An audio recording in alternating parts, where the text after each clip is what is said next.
Okay, we appear to be on.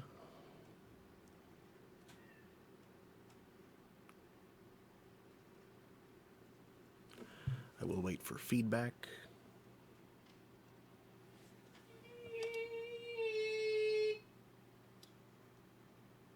Wrong kind of feedback.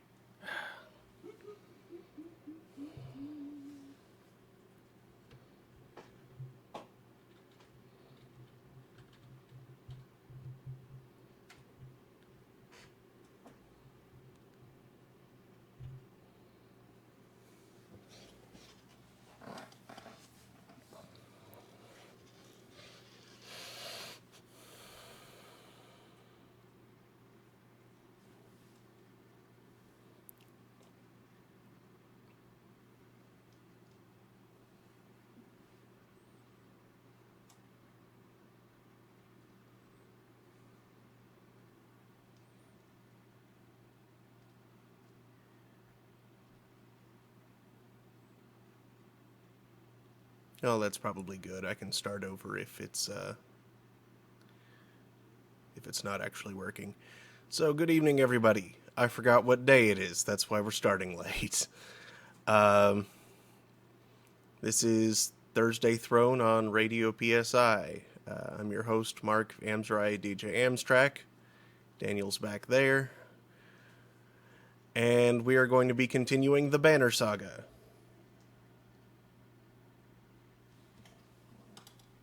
It's all swooshy and flappy. And really long. Another game for the banner. Yes.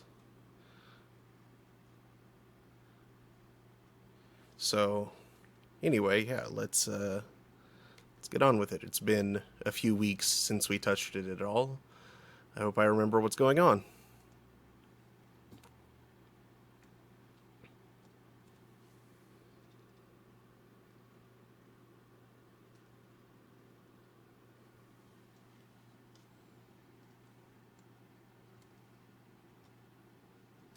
Oh, that's not good.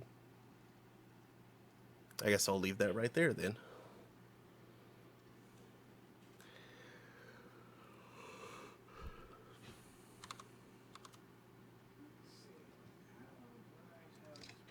Do something.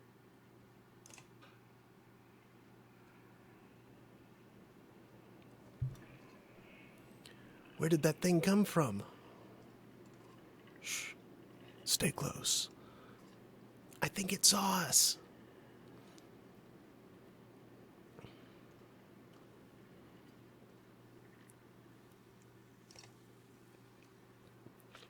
It's Windows. Updates, go away.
Banner Saga. It's like the ring cycle from the SJ's perspective.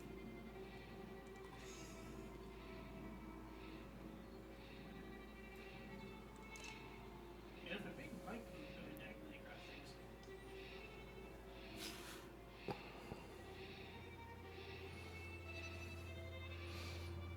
Well, lights bright? No one cares.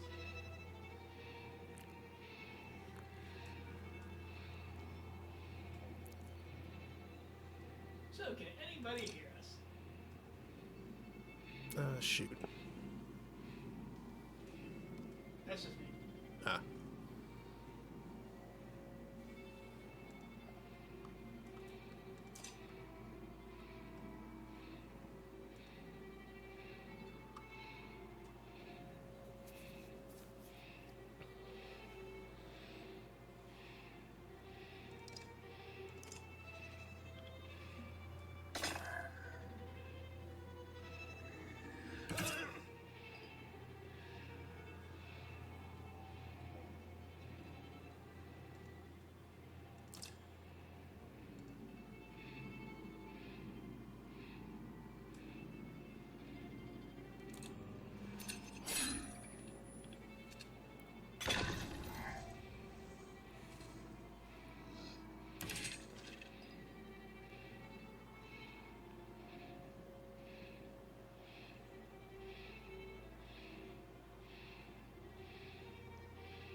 Linear attack.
Hey, you got 3 cross spears. Was that a dredge? Alette looks calm, but you can tell her heart is about to beat right out of her chest. It was. Let me see. Are you hurt? No, I'll be fine. When the dredge attacked your cart and the yaks bolted, it spilled most of your supplies. You can see more dark figures moving through trees when you glance in that direction. All that food. That's the last thing we were going to get before winter. Or that's the last we're going to get before winter. What do we do? Don't run. Let me think.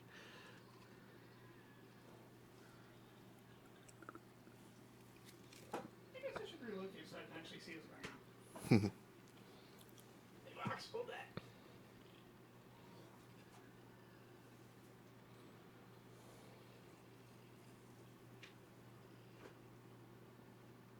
Move on. It hasn't stopped you for the last few minutes. I'll just be like, go get you see in the background.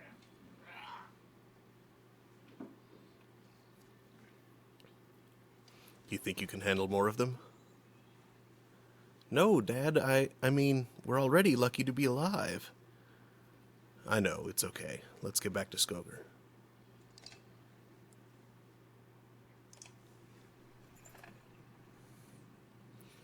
Supplies represent food and other goods used to keep everyone alive on the road. When supplies are gone, people will start to die of starvation. The more people are in the caravan, the faster supplies will diminish. You can see how many days of supplies you have left on the travel display at the top of the screen. Most towns will have supplies to sell as well as a few items.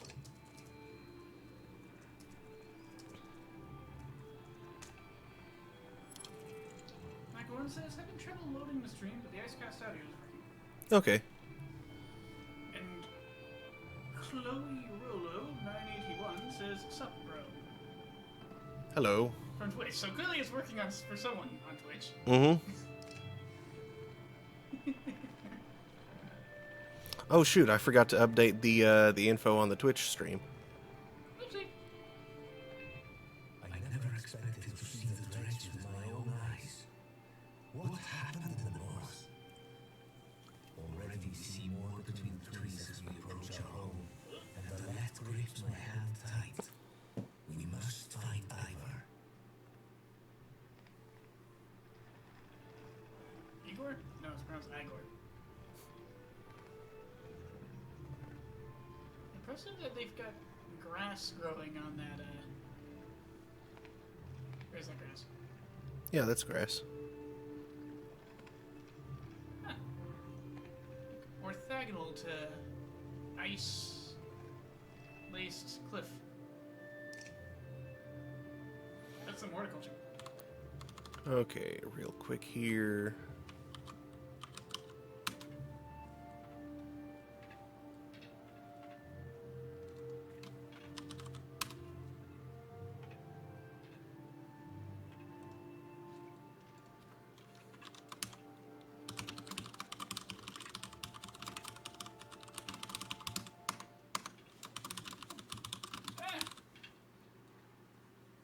Boat. There we go. Now it should actually be displaying the right thing.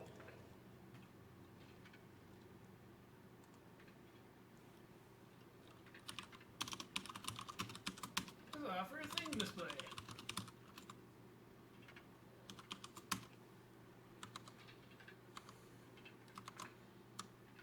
Okay. Ivor, the enormous varl in question, towers over the men in the training field. He squints as you approach. Already back, Huntmaster? Thought you'd be tomorrow. Dredge. Everywhere. Dredge. How did they get through Greyhorn? Must have broken through the fort. The fighters nearby have stopped sparring. They gather around you. Damn it, they'll be here soon if they're not already. You hear screams. From the outskirts, people are running toward the Great Hall. Ivor turns to one of the older boys in his group of fighters. Egil, take Alette to the Great Hall. Tell the chieftain what's happening. The rest of you gather up as many people as you can. Come on, Alette. No, wait. I want to help.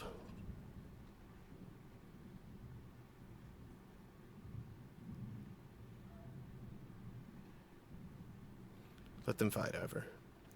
Why not invite some goats to join us, too? You're asking for dead kids. I won't let anything happen to her. They'll have to deal with it sooner or later, Ivor. What now? Egil, keep your shield up. We just hold them off until everyone's inside, then we figure out what to do next. More shouts draw your attention to some houses atop a nearby hill. A hill factorial. Sure enough, dredge are gathering in number. Fear threatens to bubble over into panic. How long do we need to keep this up, you ask? Ivor shakes his head unknowingly. That's a bad sign. Units move in the order you place them, from left to right. This initiative order is very important when setting up strategies. For example, put archers after melee units so that they can stay safe behind your heavy hitters. Drag the unit icons to rearrange their turn order.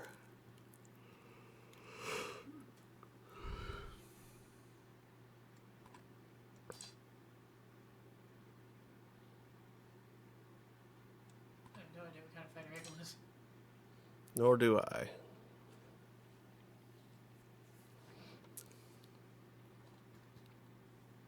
That way it says simply twunch.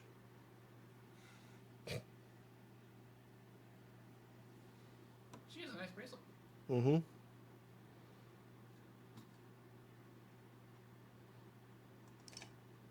Okay, let's try it. Oh, geez, that's a lot of them. Those things are smart enough to mask before fighting. I thought they were sort of mindless or something.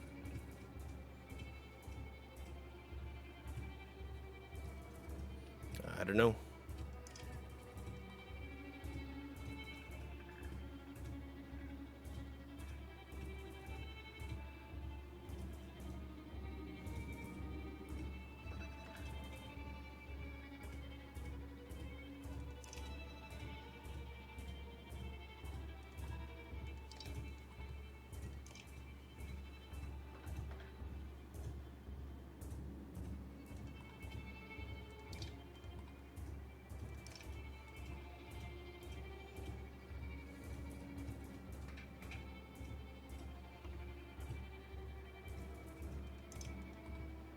I don't, so it looks like 3 of them are going to be able to close range in one turn. Hmm.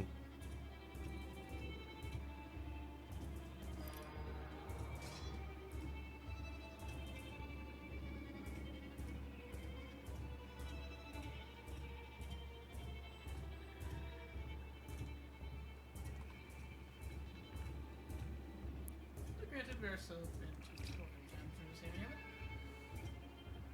One of the characters barking hints.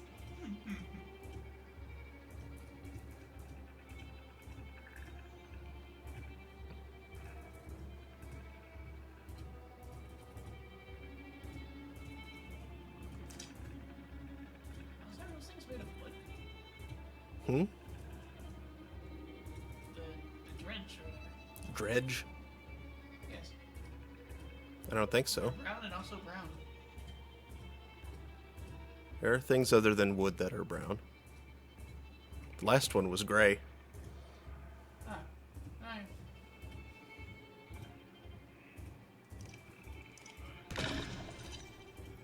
This fight's just going down in Brown Town.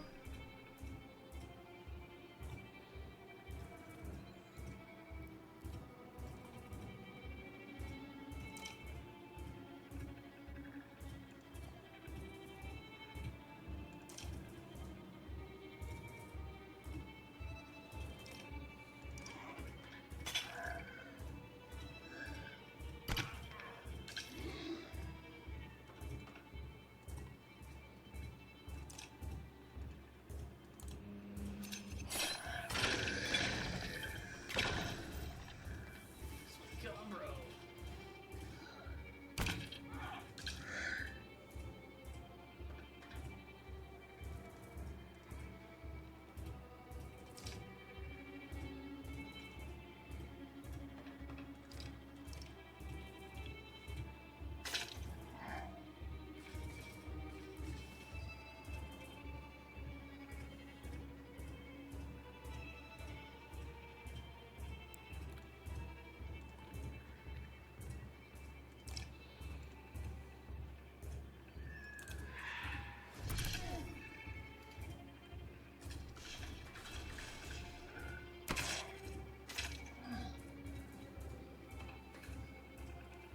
What's the point of battle upstairs? I don't know.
Oops.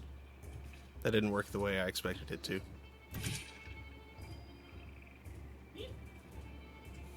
On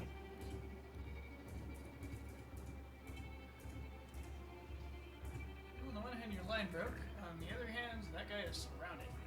Mm-hmm. She just has to briefly deal with an enemy in her face.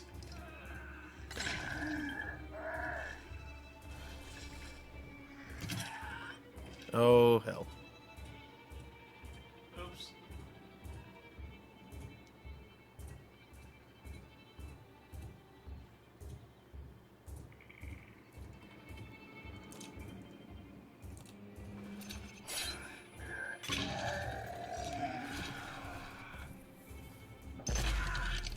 Jeez.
One is filled with 3 little white spots. Nature's physiques.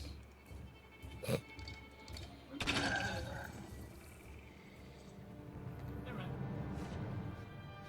I was going to ask what happened when you clicked the button that was on the end of it. Promotion. Sounds like a charging morale bonusy thingy. Combat can be unforgiving. Don't hesitate to change the difficulty of battle if it leaves you frustrated or you find yourself needing a tougher challenge. Use the options menu to change difficulty. Don't worry, you can change the difficulty at any time and it has no effect on the story or the choices you make.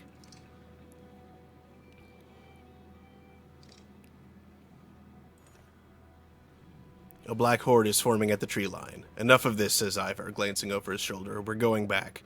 Then adds, Rook, I'm doing one more check of the houses around here. See if you can find anyone. Keep watch. As you turn to head back, a colossus appears around the side of a house. It silently looms over a lead, its face an expressionless stony mask, more terrifying than any roar it may have produced. Time seems to slow as it pulls back its enormous mace. Shout at Alette. You scream Alette's name. She snaps to attention, confused, but does not dive out of harm's way as you had imagined in your head. Oh, shoot. Never, dude. Why would you do that? The last thing you do when you want someone to dodge something is yell their name. They'll freeze and try to figure out what you want. Suddenly, Edgel is between the dredge and Alette, his shield above him. The black stone mace falls. Edgel's shield crumples, and so does the boy beneath it. A moment later, Ivar is there, his sword run through the neck of the dredge. He's gone, says Ivar, looking over the boy's shattered skull. Alette gasps, her hands to her mouth. I'm checking the other houses, Ivar remarks. See if you can find anyone, and then meet me at the Great Hall. Oh, shoot.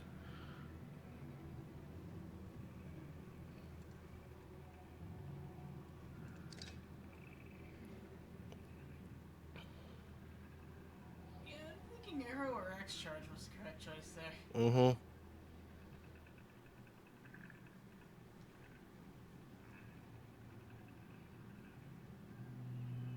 Shouting never works unless you shout something useful.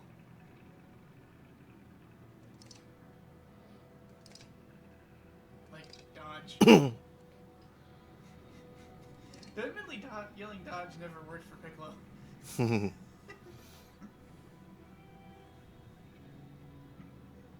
Pavlov!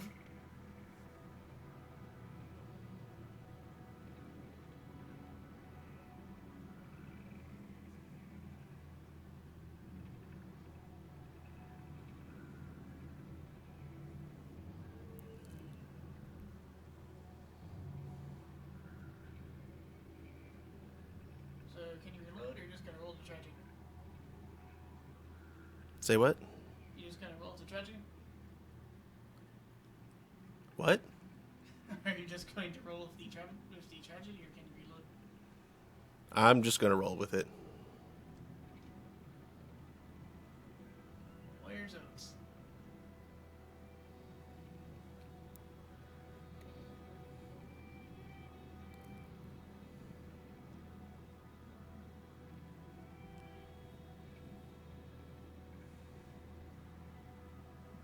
Days worth of what? Supplies. Oh, one supply per day.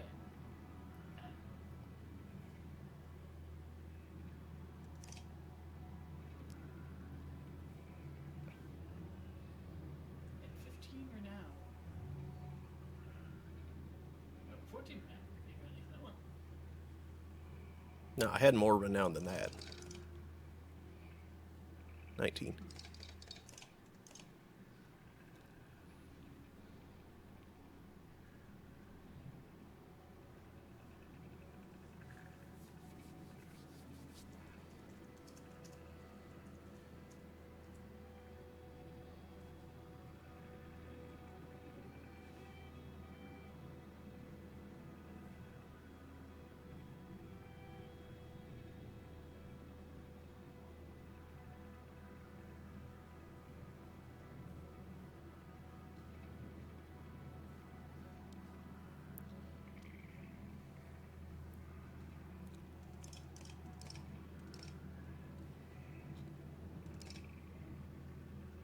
Oh, it costs renown, not supplies. Okay.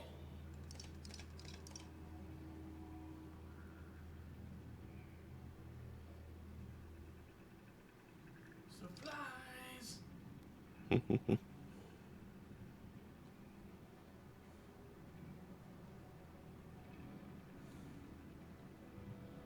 Okay, let's go with that.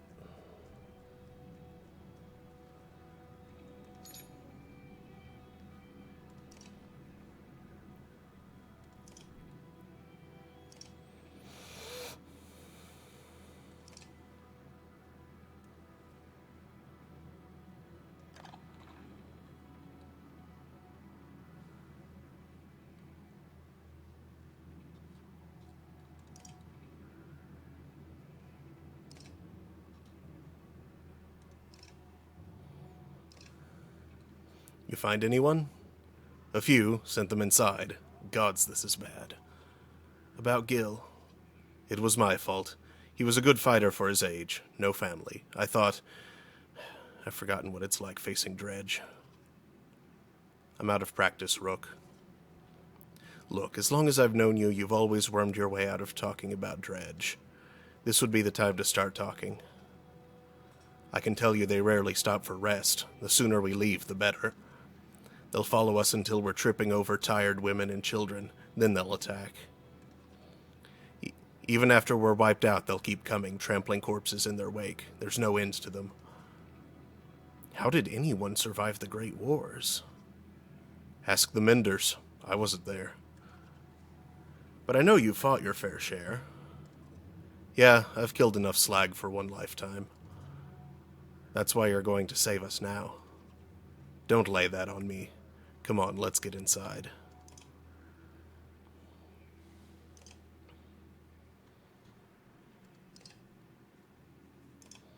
Vendors? Rook, thank the gods you made it. The Great Hall is an utter din, filled as it is with dozens of terrified families. Don't stop worrying yet. I haven't. What in the depths is going on? Dredge milling around, ransacking houses? The chieftain's wife finds you pushing through the crowd. They must know we're here. Why haven't they attacked? Don't know. I wouldn't expect it to last. I've made some decisions, but tell me straight, what would you both do in my place? I'd have left by now. They're already outside the doors. Not so easily done. Rook? I trust Ivor on this.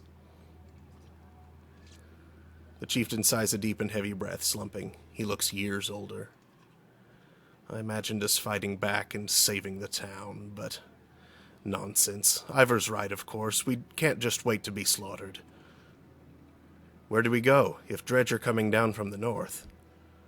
Frostveller, to the west. It's close and it has walls. I intend to be free of Skoger in one push, nobody left behind. I wouldn't. If they follow us, we're done. What do you suggest? Let me create a distraction, then go. I'll catch up on the road to Frostveller.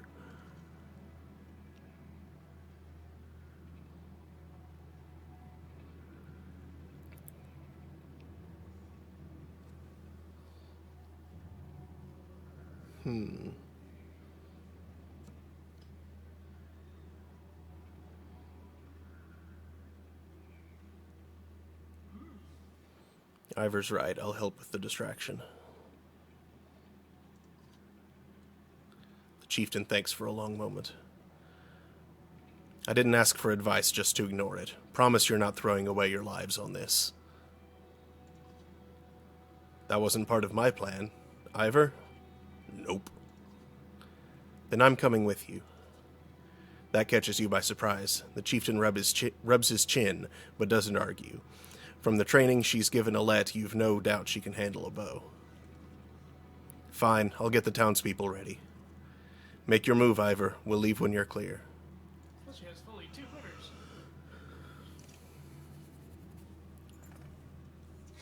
Option 3 was vaguely amusing. What if we set the town on fire?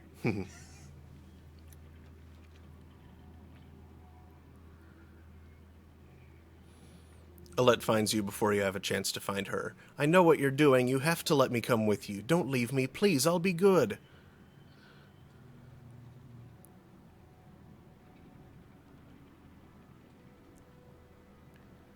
Okay, Alette, just promise to listen.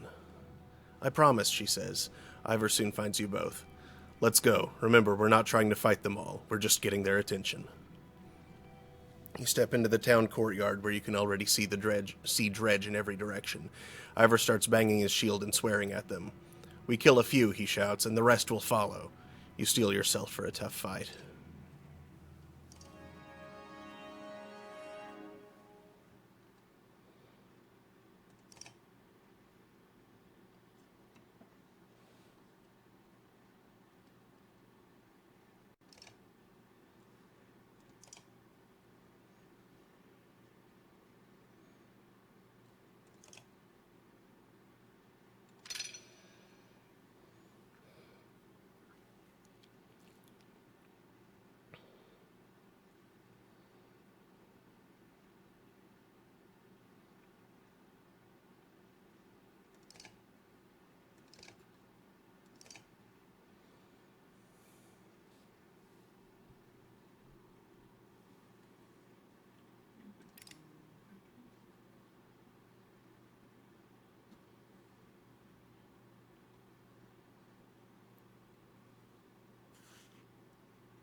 Actually, you know what? Considering his special ability involves shield breaking, or armor breaking, it seems wise to make him a lot better at that.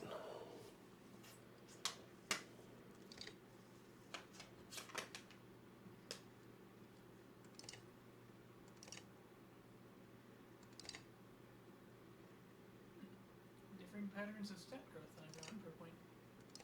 Mm-hmm.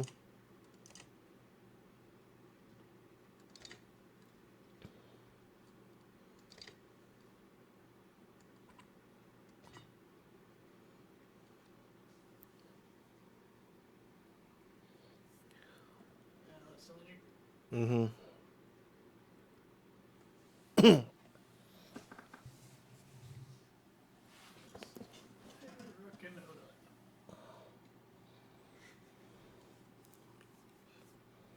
Back reference.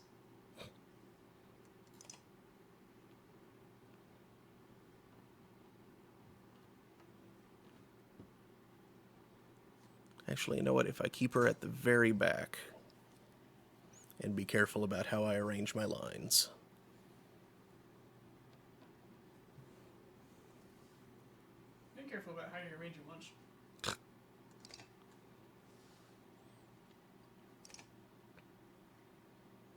Oh, that's a lot of them.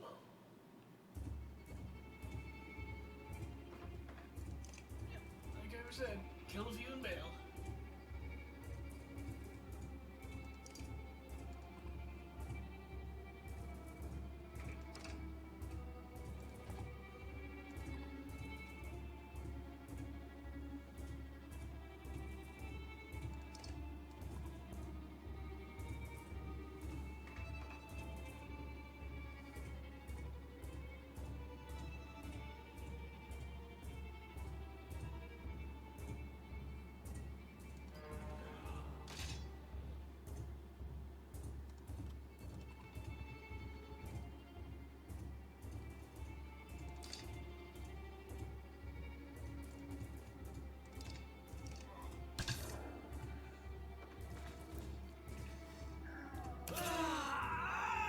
Oh, geez.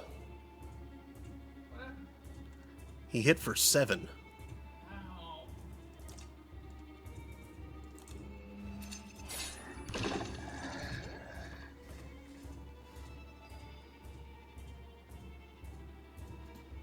Okay, what? Ow! I'm Louis Anderson.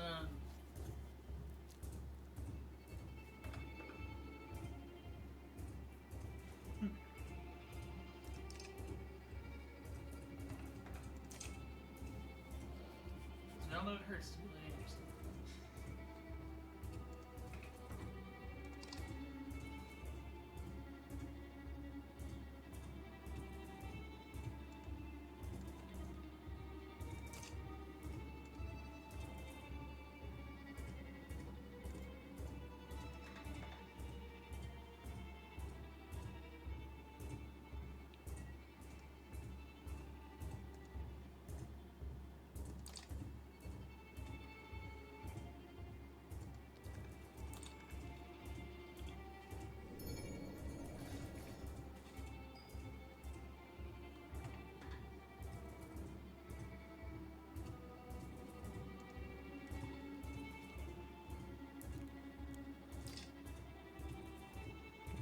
Nope. Can't reach that.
Oh dear.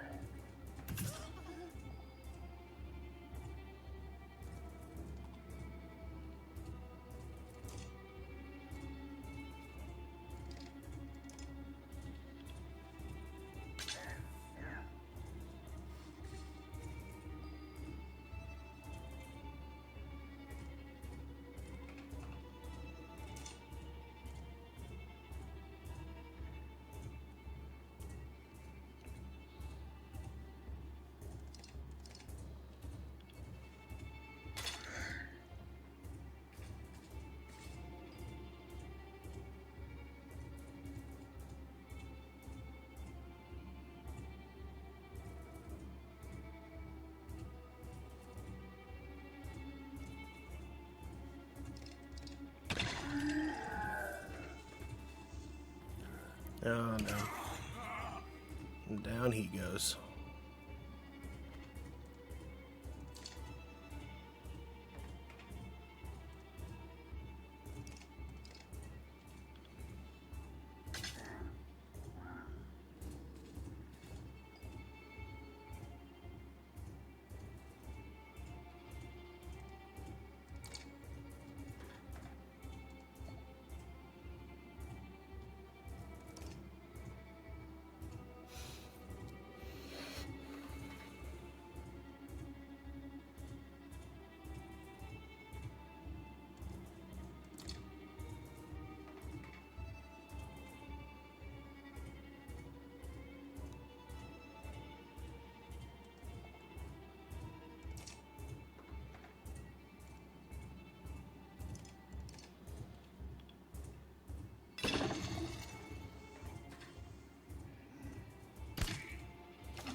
Now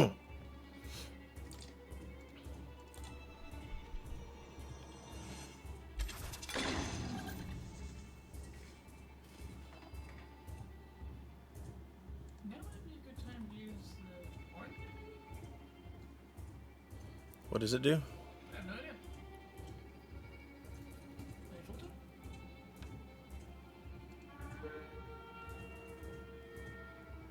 Nope.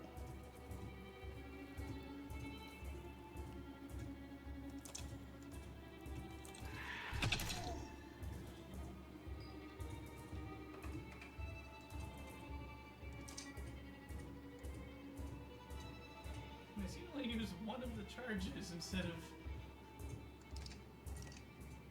using it entirely as I expected. Interesting.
Yay. Promotions.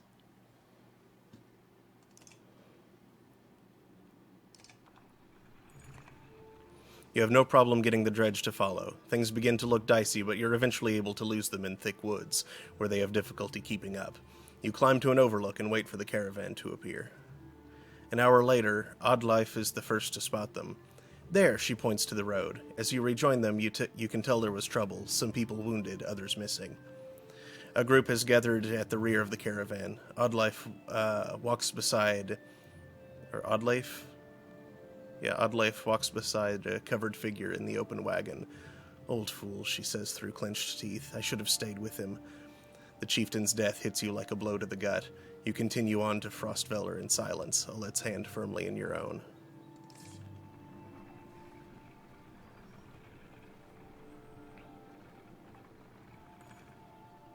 Pausing to catch your breath, you glance backward to see the caravan stretched out past the point of safety. They're spaced out so far you're unable to see those bringing up the rear. We've got to pull them together, says Ivor. It'd be dangerous to stop until at least the Godstone. The path should be just ahead.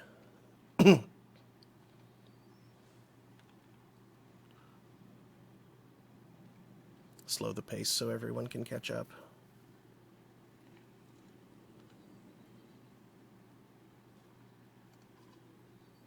Give the others a chance to find us, you tell those around you at the front. You beckon the stragglers to pick up their feet, eventually bringing the caravan back together.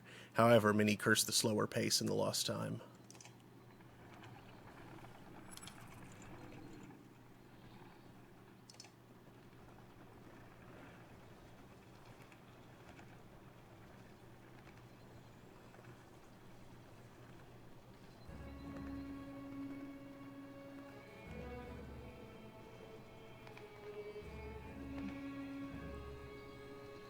The horn does now.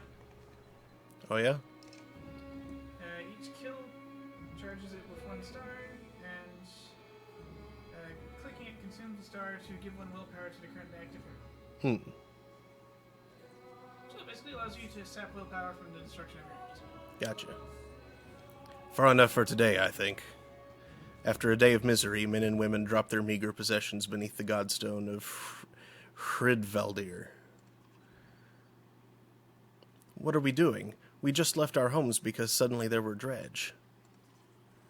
Chieftain did what I suggested, and look what he got for it. Look at these people. Somebody has to hold them together. That's you, Rook. What do we do if we run into more dredge? You mean when? I'll be honest with you, these men can't take on dredge by themselves. I expect we'll lose 2 for every slag we take down. So we run? Only if you want to lose women and children. We're going to have to fight, and there are going to be deaths.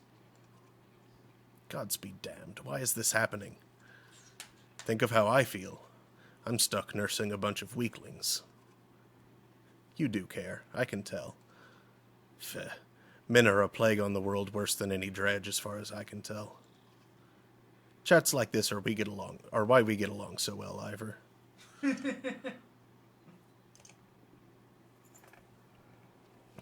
You sleep poorly, the sun forever stuck to an eternally bright sky. Before the others rise, you find yourself staring over long, low hills covered in pine. The Godstone looms overhead, the massive eyes of Hridvaldir looking the same direction as you. Inspect the stone. The weathered stone doesn't see many visitors, not much reason to travel so far east. When hunters come through, they sometimes stop to give offerings, out of habit more than anything else now that the gods are dead. Hridvaldir was the god of hunters and of wild beasts, occasionally seen roaming the land as both man and wolf.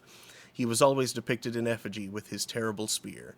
You wonder what he'd think about his woods being full of dredge now. A young girl from the caravan approaches you. I made this for you, she says, handing you a crude necklace carved from a branch she must have found nearby. Thank you for saving my mama, she says, before running back to her tent. Back at your tent, you rouse Alet, who clings to your arm until she's completely awake. Bad dreams. Eventually the camp is broken down and it's time to move on to Frostveller. It feels like an end more than a start. Gained item, Bjarken Rune.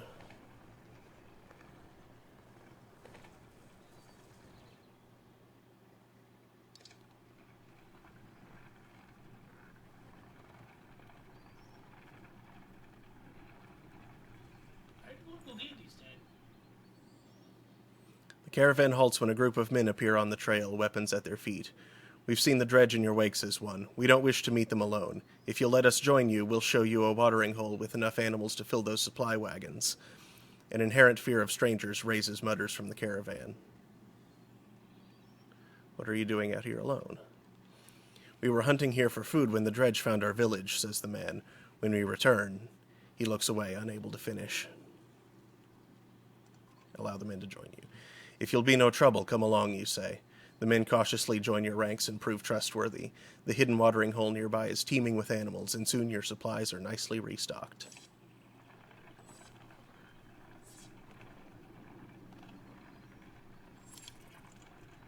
Morale has become poor. During a rest, one of the men get too drunk and end up splashing mead in a warrior's face. A brawl erupts. Many thrown fists and a broken bone later, the instigator, Raffensvarter, is tossed on the ground at your feet, angry clansmen looking for satisfaction. His personal defense is little more than drooling mumbles.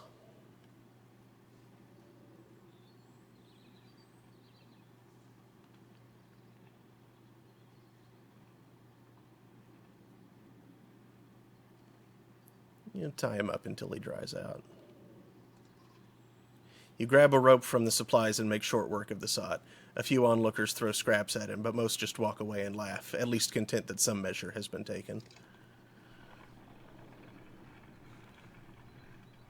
Hope dries off being sobers up. Yes. The caravan is visibly relieved to find a small village on the way to Frostfeller with beds and fresh supplies. The locals here are shocked by the news you bring and discuss it amongst themselves while you set up nearby.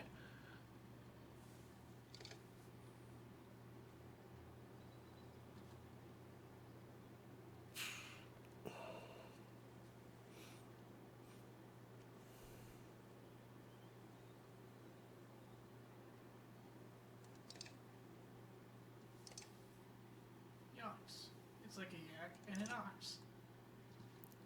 Promote.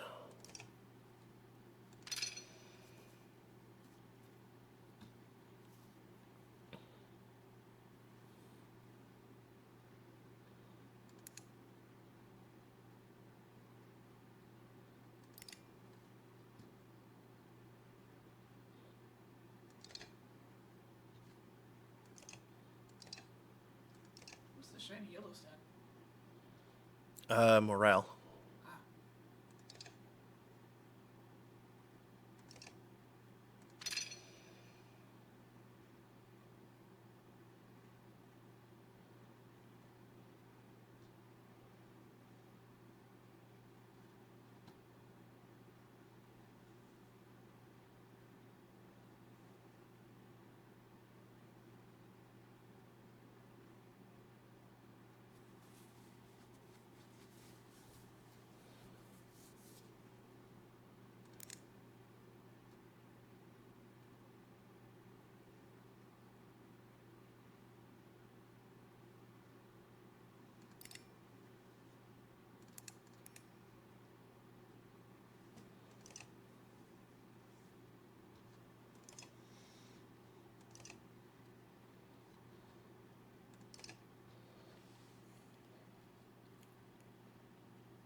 Lord Baudry says, seeing their hair blow, but their body remain completely still makes me want to stay still as well.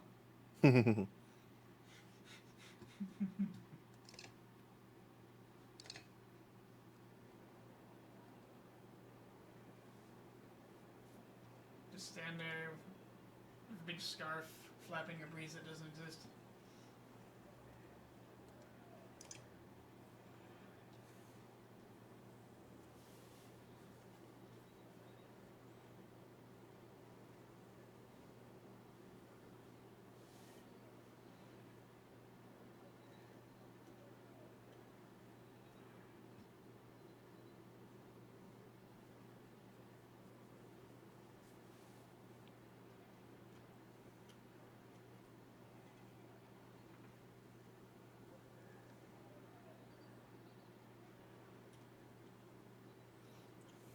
VH1 pop-up video, Mega Man 3.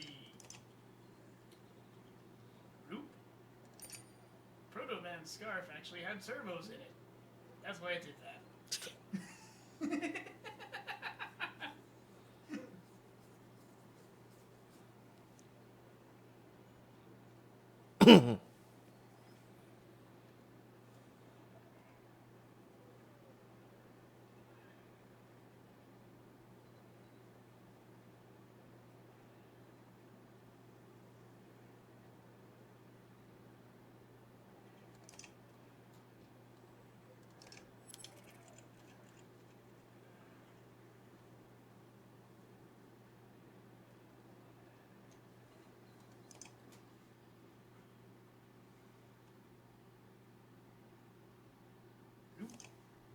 Dr. Albert Wiley, the primary antagonist, is actually one of the key set designers, and regularly drunk. All those W cylinders are actually cans of his favorite beer that he incorporated into the sets. I'm being weird. Mm-hmm.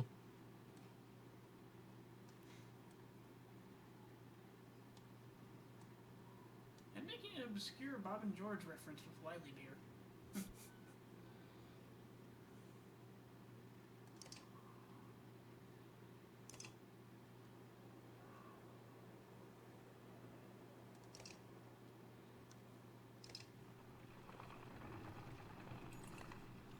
You're only just outside the village when two men in red approach.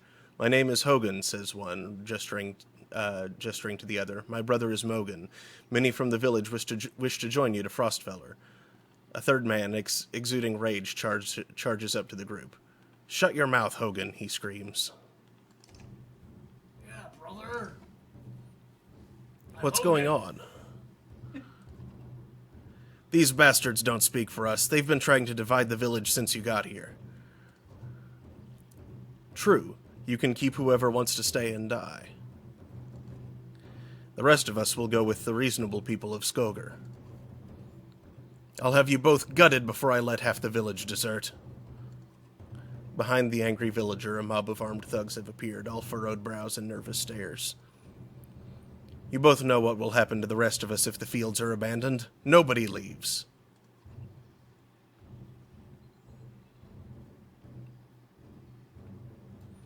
There won't be anything to tend once the dredge arrive. Dredge my ass. I don't know what the scam is this time, Hogan, but you got two choices. Get back to work, or I'm finally putting you in the ground. Mogan, what do you say? Thought it was unfair that he only asked me. Mogan draws his axe slowly, followed by Hogan. Despite their confidence, the brothers are significantly outnumbered. I think I made a poor farmer.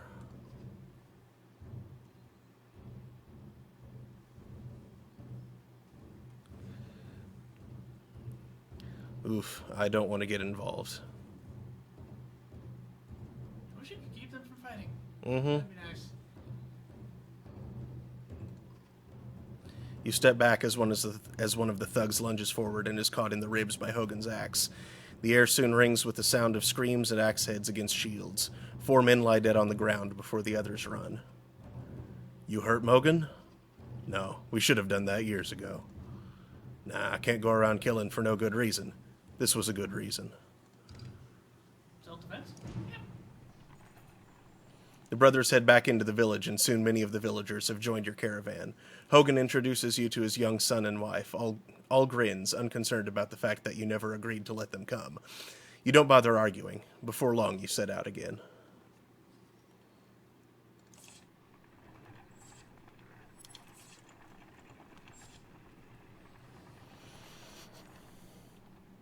Alette marches quietly alongside the caravan, a little distant since leaving the village. When you stop for a rest, Oddlife approaches you both.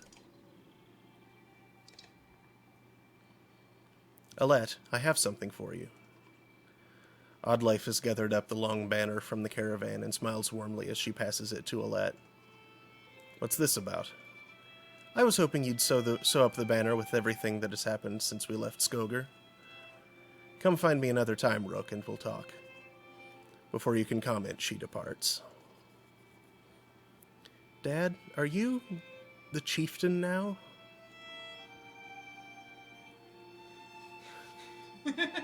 I don't know. Oh, then that means... You're both quiet for a moment while Alette unfurls the banner. Oddleif has been teaching me how to sew. She speaks pretty highly of you. Can we read the part about Mom? You nod. On the banner has been sewn the story of the families who have lived in Skogar throughout the years, just as is done on every banner in every town. I wish she were here, but I'm kind of glad she isn't. The section of banner about your family is short, but Alette has been sewing in colorful designs. Why do you say that? So she doesn't have to deal with all of this. Dredge, leaving home, and... Why didn't you stop those men from killing each other in the village? I mean, if it's okay to ask.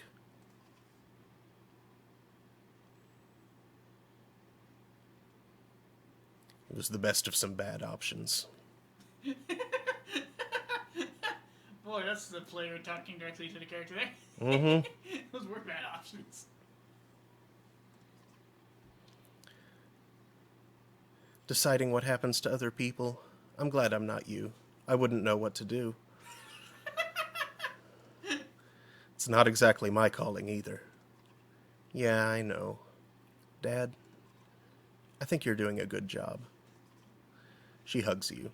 You spend the rest of your time together sewing new verses into the banner. For better or worse, the story of Skogar is your burden now. Alette, stop leaning on the fourth wall that hard. It's gonna crack. Boy, sure glad I don't have to make decisions.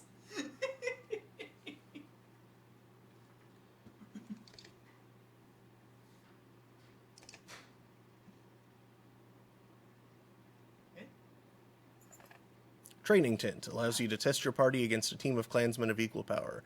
Training fights never injure your allies or grant renown, but they do let you test strategies in safety. The trainer will give hints about playing effectively and has something to say about each ability. Come here to test out new characters as they join you. Yeah, that was definitely a bad set of choices. It's like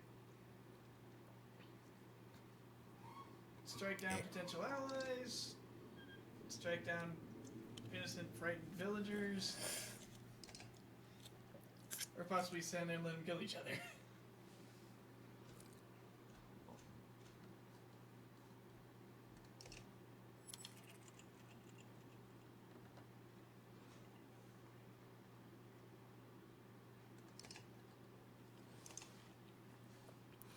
How are you doing, Odd? I'm all right.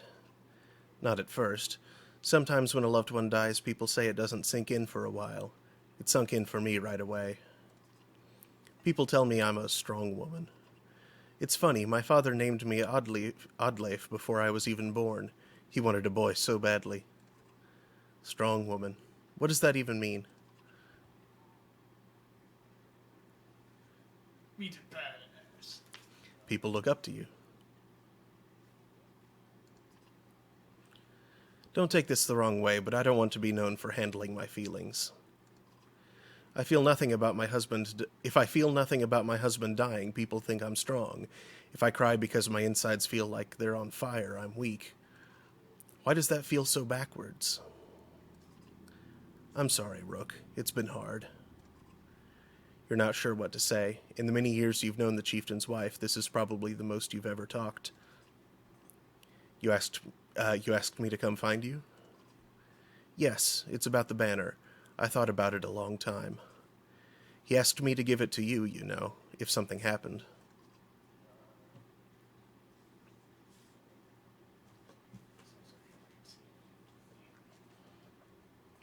Freaking laptop's trying to cook me. Terrible job with it, but still very uncomfortable. What would you have done? That's what I've been thinking about so much. It should be mine. I could carry it, but I thought about why he named you. I get it. They won't follow a woman. Families would leave. Our banner would be divided. I would vouch for you.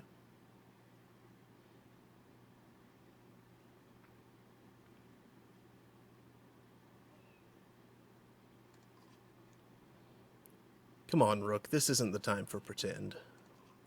It's not just about our small town. What happens the first time we need something from another clan? How will that go? And the first time someone thinks they can take advantage of us? I think this is what has to happen. Maybe this is what it means to be a strong woman. She looks sideways, eventually giving over a timid smile. I'm not sure if that's the dumbest thing I've heard or the sweetest. Listen, I know I dragged this out. The truth is, my husband and I could never have a child. I don't want our banner to end here. It'll end here. It'll be safe with you and Alette. I know you're going to take care of her.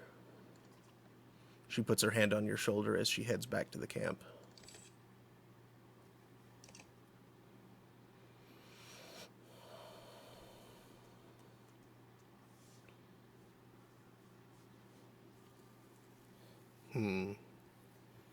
Well,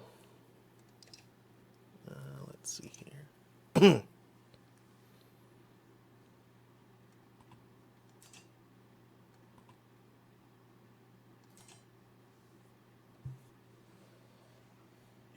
seems to be encouraging you to try out the new guys at the training, huh? Mm-hmm. Well, alright, let's see how they play.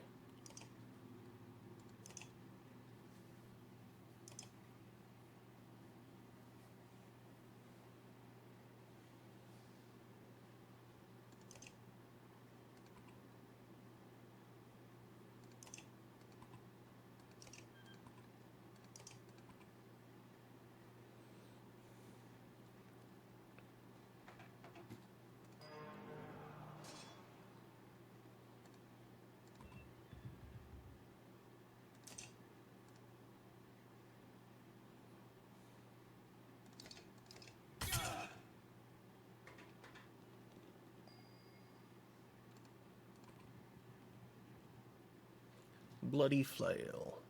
4 attacks at 1 strength or armor each. Last hit adds +1 for each adjacent ally.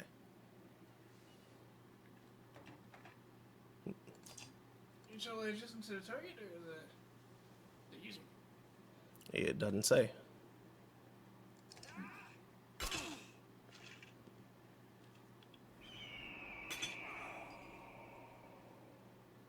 They look more like a shield bash.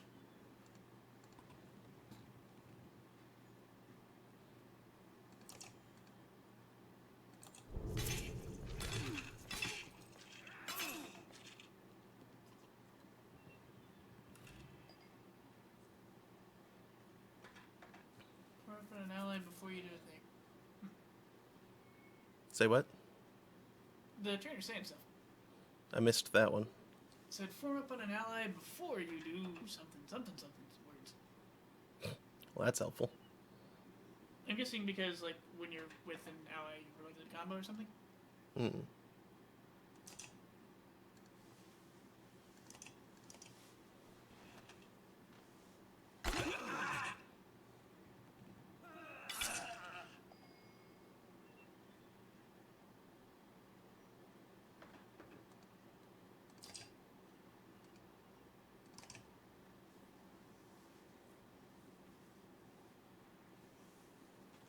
Those two brothers, they both have the bloody fail ability? Mm-hmm. Bloody flail, not bloody fail.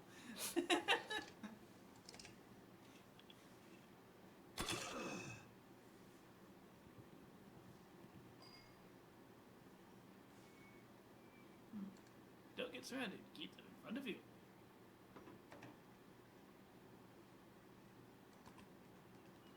I wonder. They both have shields. Maybe they're supposed to, like, form a little wall or something right together. Mm.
good sound. Mm-hmm.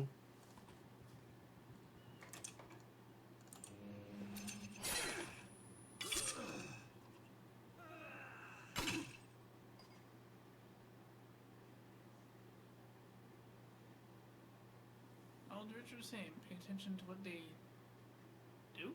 Mm-hmm.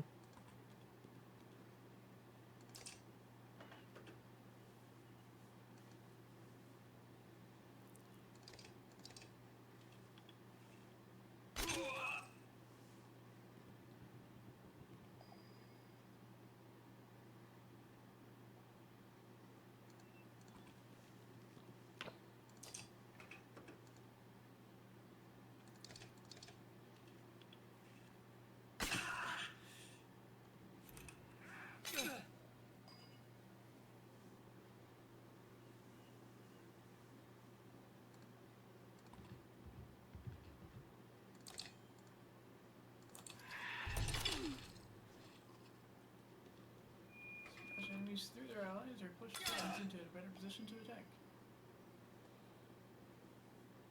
Wait, you can use that on allies? Hmm.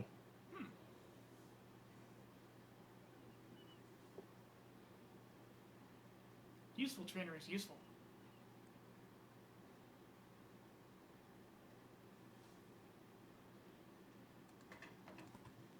Now, if only this game had attacks of opportunity. Like send an opponent sliding past a couple of allies so they can take AOs while it goes by. Yeah.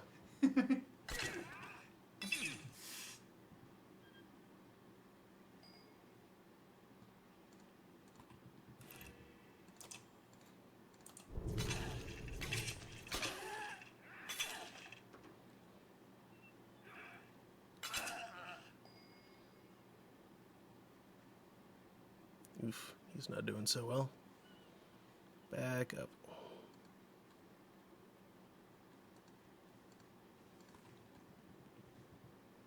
Anyone's running particularly low on willpower, that's what the horn does.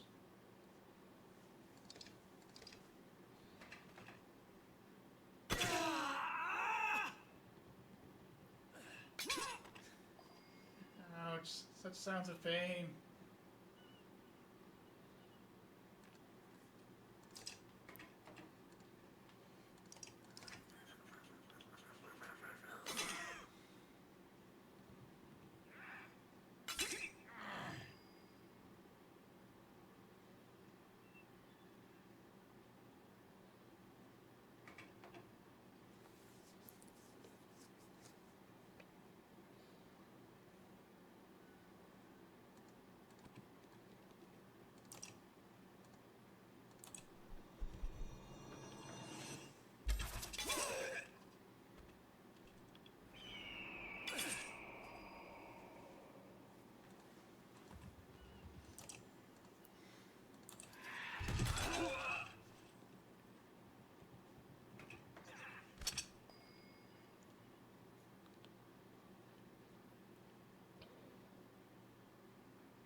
Dang it.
That's an interesting turn.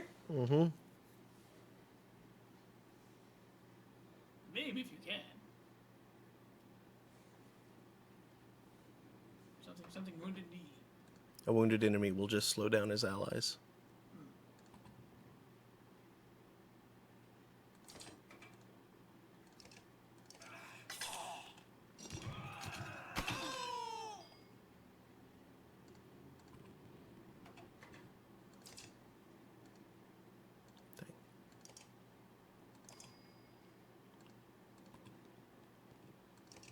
A weakened foe is often better than a dead one.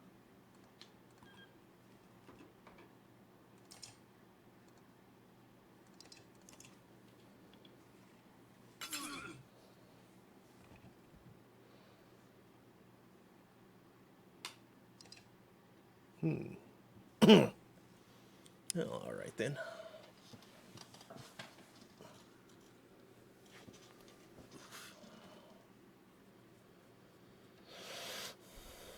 Let's move.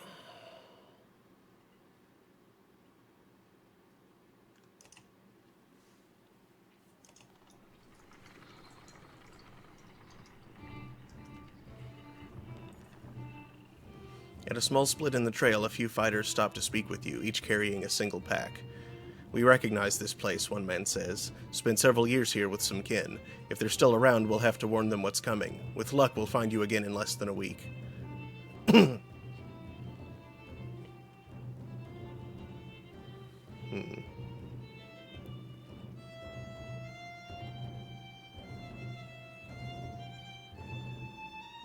Let's wish them well. I don't know how long it'll be before we can get more supplies. Though we do have quite a bit.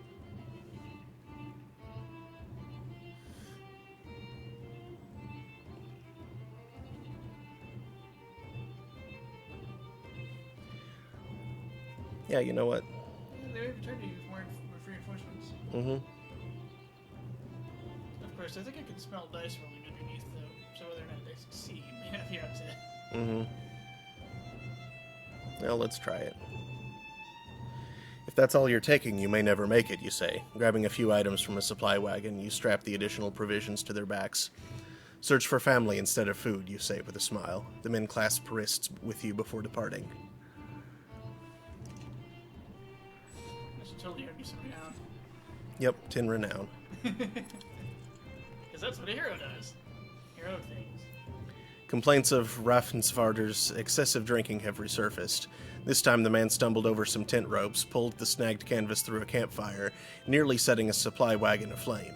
Clansmen put out the fire on both the wagon and Raffensvarder's leg before leading him to you. This man drinks nothing but water from now on.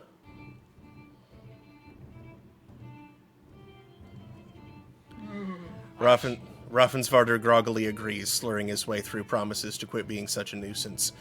Many of the onlookers snort or roll their eyes, but go back to their business. Somehow you doubt it'll be long before Raffensvarder manages to find another drink, whether you'll allow it or not. Hey, it's Roosevelt. Dredge, shouts a man from the back of the caravan. It's Raffensvarder, the unabashed drunk, staggering toward you, looking not entirely sober. He screams again, pointing to trees in the distance. Fear races through the caravan as fighters pull their weapons. Scouts return with no sightings, and furious men surround Raffensvarder. Ready yourself against Dredge, just in case. Yeah, he may be a drunkard, but they're known to be following you. Or to have been following you, at least. There'll be time for that later, you tell the men. For now, we take no chances. A full day of uneasy rest passes with no sign of Dredge. The caravan is annoyed by the scare and the delay. Eventually, Raffensvarder bursts into laughter, and you're sure there never were any Dredge. Not long after, Raffensvarder goes missing. Nobody searches for him or seems to mind. Oops. Well, failed to save Raffensvarder from stars. Mm-hmm. Once a strong, thriving city, the walls of Frostbender now just keep the howling winds at bay. With luck, they'll hold out against Dredge as well.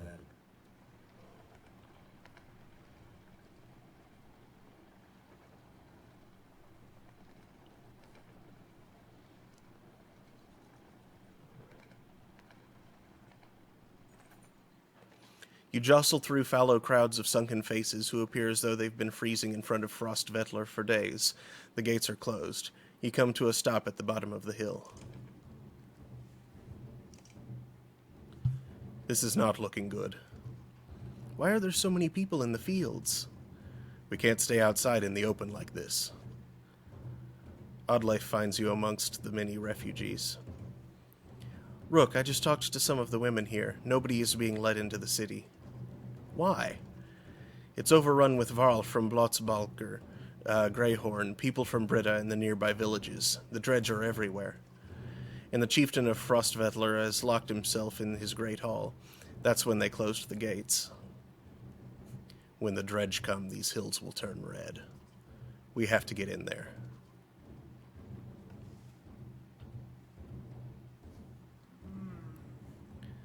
Where else could we go?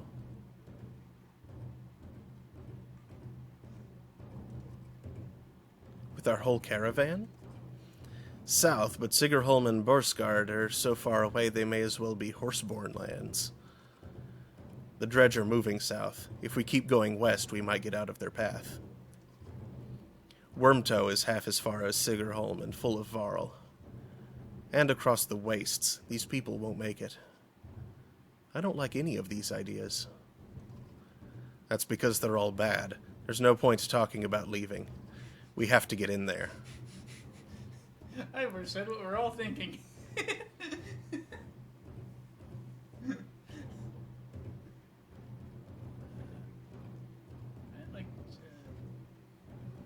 Sure you don't want more information? Yeah.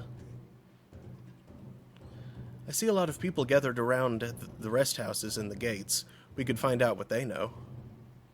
How would we get in anyway? They closed the gate. I can get that gate open. Let's see if there's any other way before we start breaking down gates. I wasn't going to break it. Just push really hard.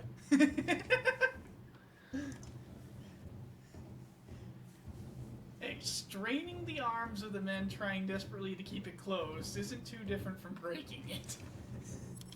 Besides, you'd probably break the bar at least. You spend a whole day at the rest houses. Everyone gives you the same story. The chieftain just shut himself in his great hall and closed the gates. There are a lot of wounded people here, Adzalet. We could help them.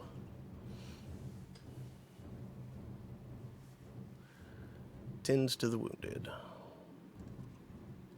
Alette and Oddlife spend the day along with others in your caravan treating wounds, most of which came from the archers at the gates. I overheard from one woman that the city has been sending carts with food around, Oddlife tells you. Could be a way in, Ivor replies. Next time they send a cart, we bring it back in. Oddlife protests. Aside from leading to a fight, it would probably mean no more food for the refugees. We'll wait and confront them.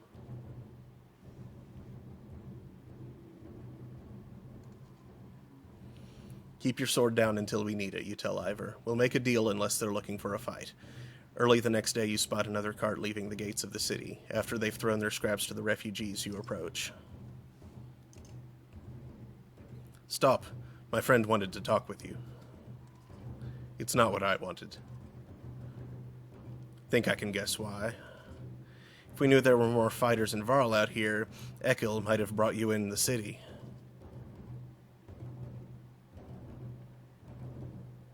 Who's Ekil? He's in charge up there. In charge of what? Better let him explain. Fine, let's go.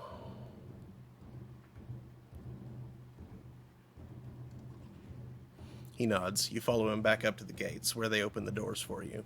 A man clad in black approaches as you step inside. What in the depths is this? He's got a twitchy eye. The man orders his guards to get the doors closed again before more refugees notice. You said you wanted fighters. You heard about the chieftain? We heard he's hiding out in the Great Hall. Oh, really? Think you mean hiding out in a grave? He's eating worms, if that wasn't clear. What happened in here? Soon as they heard dredge were coming, anyone who couldn't swing an axe got one to the head. That's the short story, anyway. At least 3 clans in here warring over turf and food, and the worst are the godforsaken Varl. He eyes Ivor and shrugs with exaggeration, as if simply stating the obvious. We're in more danger here than out there. Look, I was in charge here before things went to crap. You've got some people who can fight, you've got your own Varl. That counts for something. I can keep your flock safe in the Great Hall. You fight for me, and to take back Vettler. I don't take sides. Too hard to tell when the good guys have become the bad. Fine, cut these sheep loose and watch your own asses. What do I care? All I want to do right now is get out of the damned streets. Think carefully about what you want.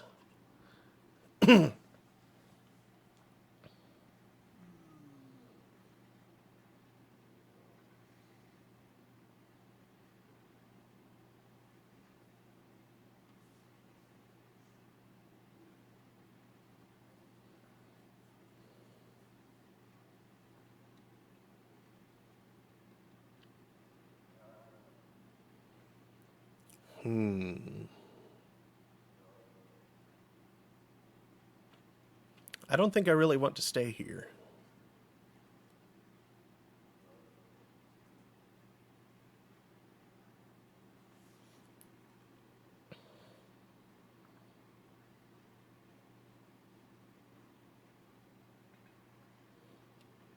Because, yeah. I don't know if that's... Ekelel's already shouted to his men who stare daggers in return. They had just finished closing the massive doors. A fine waste of time and lives. Now get out. You pass again through the gates of Frostvettler. You wonder if you just threw away your best chance for survival. Hope we know what we're doing. Making it up as we go, Ivor. Chapter 3, Little Did They Sleep. The game just tell you you made a mistake.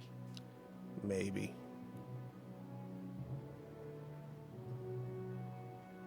Because he did say he would protect your peeps in the Great Hall. Yeah, but I wasn't sure if I trusted him. It did look a little twitchy. Hack on, we're back. I was able to get about as many warriors from Strand as you wanted, and more weapons. Extra supplies, too.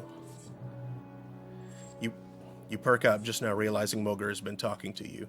Since Vognir died, everyone has been looking to you to make the decisions. It's exhausting. Hakon?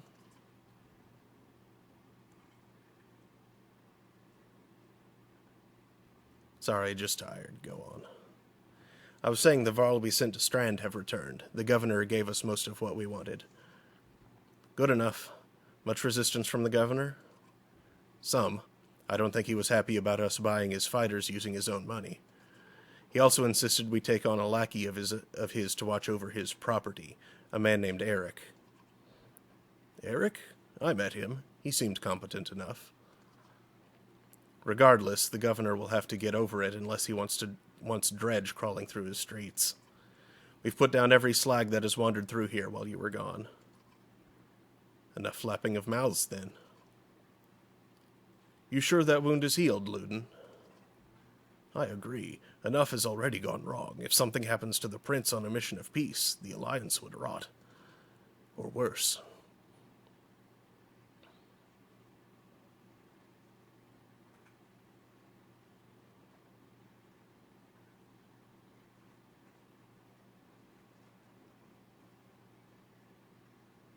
Lord Robert says, a city in dispute like this can be taken pretty easily.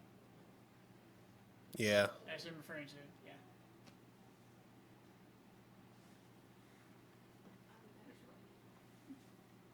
Taken by who? Probably not the Dredge. They don't seem very smart. No, I would say the Dredge, probably. Huh.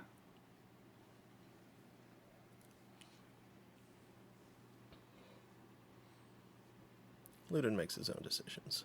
We would only be made to do this again later, and I will not suffer it all a second time. Either take us through the wandering road, or do your job and slaughter some Dredge.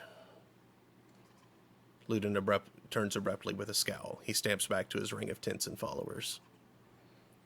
Wandering road's not an option with this many. I could crush that boy's skull with one hand. If Luden wouldn't be deterred, you'll have to deal with it. Don't let Luden get to you. Let's go. I'm sick of looking at this dump. Ew, flush already. What do I tell the warriors, Hakon?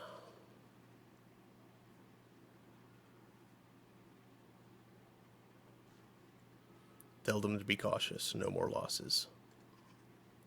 Will do. Give the word and we'll set off. I bet that middle one would have given you morale bonus.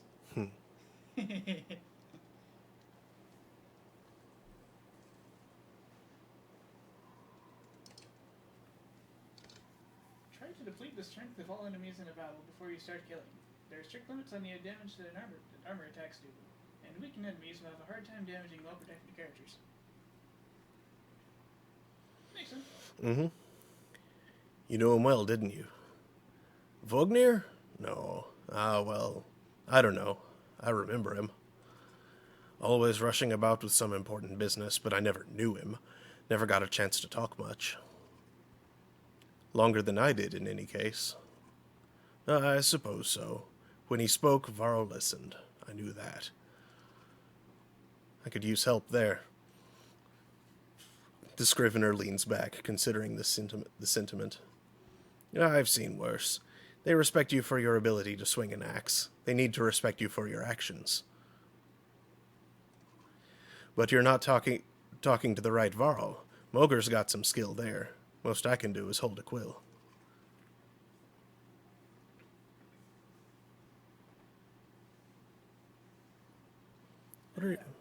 What are you always putting down in that journal? How do you mean? What do I write? I write what happens. They've got a banner in Arborong for that, you know. You mean the long banner? Yes, the Menders wove up something that writes its own history. You want my opinion? I don't trust it. Ah, that's what the Menders are. No? It tells a broad story. I think there's some value in the narrow. Whose story does it write? Mine? Theirs? Luden's? Gods forbid. Ha, you relic. The gods have been dead a long time. Oh, have they? Old habits, I suppose. I heard you were a terror in your day. Do you know how old I am? Dare I ask? I'm competing, you know. Nobody knows how old we Varl can get. Naturally. There's one by the name of Snorri. He's got a few years on me. Just hunkers in Grofheim collecting rhyme. Bastard might actually beat me. Another named Krumer is close, I think, but the addled son of a bitch still welcomes a fight. He'll probably be off before I am. Although... Collecting rhyme and sick beats. The Scrivener gestures around him as if to remind you of the current situation. You chuckle. Anyway, point is, what difference does it make? I'm just a delivery baron for Jorander now. Can't remember half of what I've done.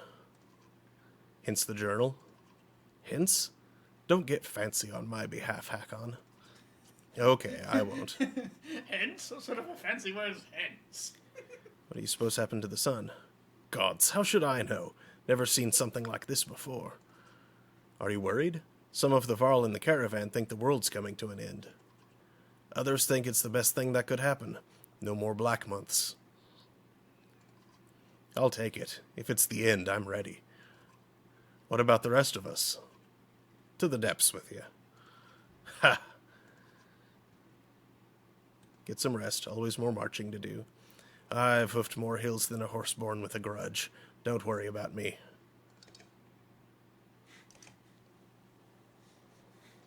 Horseborn. Is that like a much more boring dragonborn?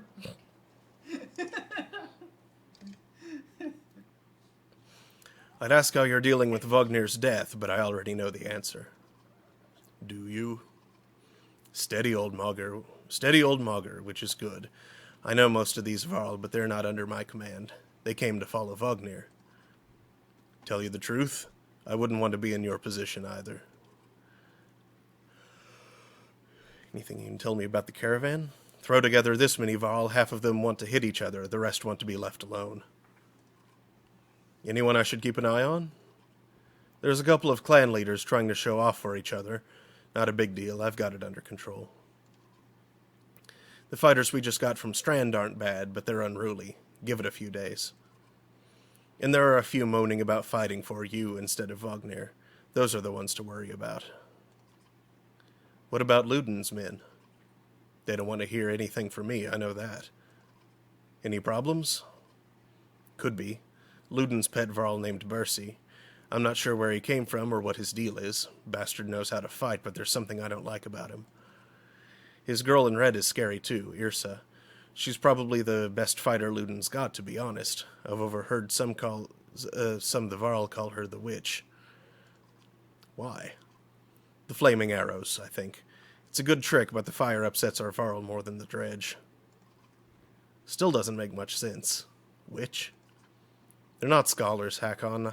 I think they're mostly just afraid of her. That makes more sense. Don't let her find out. Haven't you ever wanted to be in command? More than I am? Any more rope and I'd hang myself. I doubt that.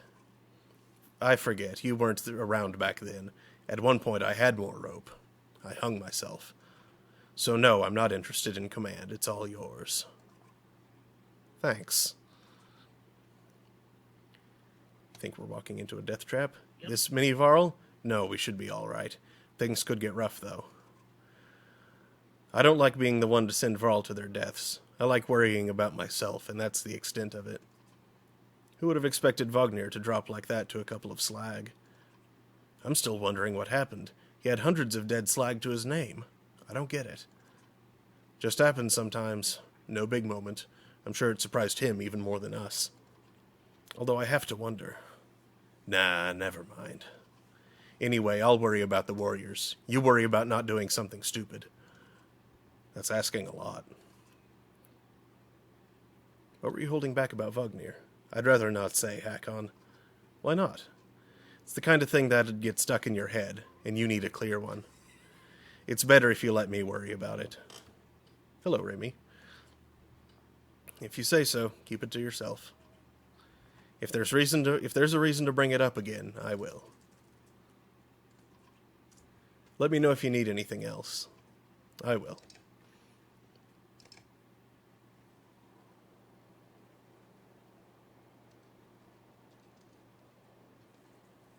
What did happen in that scene? Was it like an actual fight that he went down in, or? No, it was it happened before the fight started.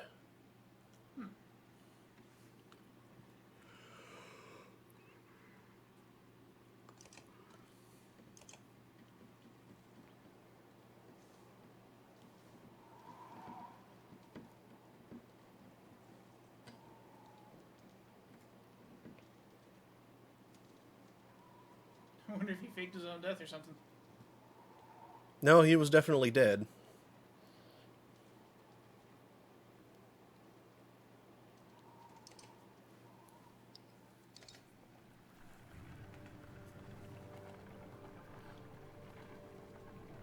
Those trees are weird. Look at that. Look at that, says Mugger. In the hills, more dredge. No more than a dozen, though. We could just as easily pass by as rush up there to slaughter them. Luden overhears. That's a dozen dredge heading towards Strand, he says. You ask him when he started to care about Strand. I don't, he replies. I thought you did.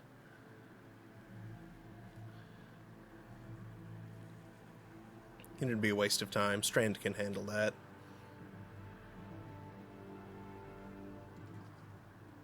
If we go chasing down every pack of dredge on the horizon, we'll be out here for a year, you add. He says no more.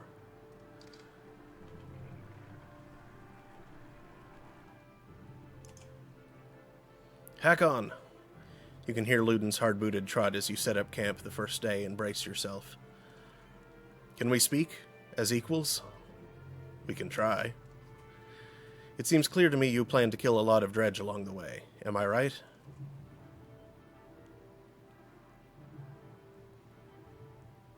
Why do you ask? Because since we left Arborong, the Varl have been acting like I need protection. Don't assume only the Varl can fight. Do you understand me? That is my banner we fly to Grofheim, the banner of Arborong. I insist on joining in battle. Almost gutted in your first encounter and ready for more? Whatever you like, Prince. And, I expected more resistance. From Wagner, maybe. They tell me you were his kinder. That's why you're in charge now. Some sort of next of kin Varl thing? Don't you take on his responsibilities?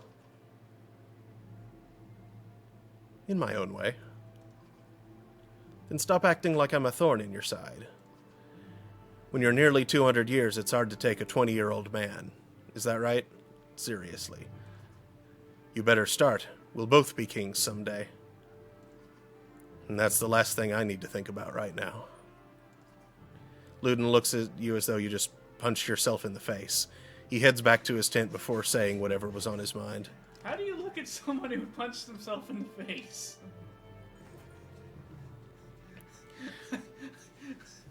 You've gotten some characters with high exertion. Don't overlook this important stat. Exertion lets you add more willpower to your actions. When I add more than 1 star to your attack, upgrading to 3 exertion lets you add 3 damage to every attack, or move 3 spaces further than usual if you've got the willpower for it. Remember, each stat is equally important in combat. Choose wisely.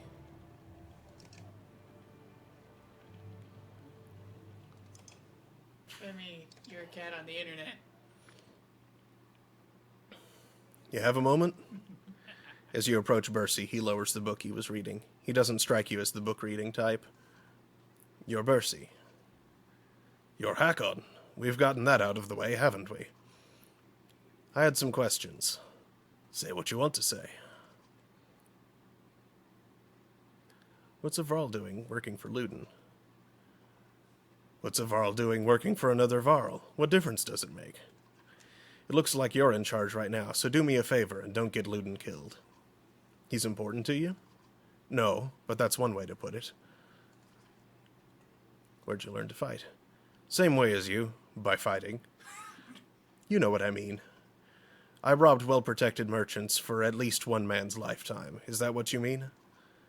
Yeah. Not anymore. I've had a lot of jobs. Can I trust you? What a loaded question. Depends what you mean. Whose back will you have if things go wrong? Assume I'm looking out for myself and you'll figure it out. Does Luden understand that? Luden doesn't even understand that half his army is here just to protect him from the people he talks to. You laugh at the unexpected gouge. Bercy grins, pleased with himself. I won't keep you any longer. See you on the battlefield, O leader of Varl. You could join us. I'm where I want to be. Don't forget what I said about keeping Luden alive. Got it? As you step away, you can't help but wonder if there was a bit of threat behind that gravelly request.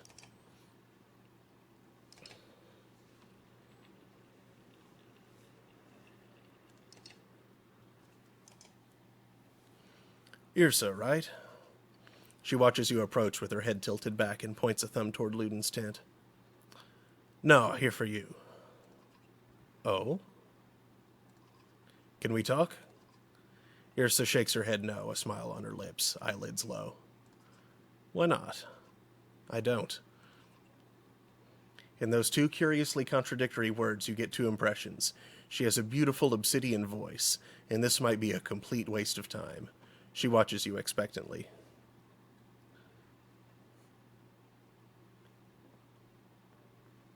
You don't talk?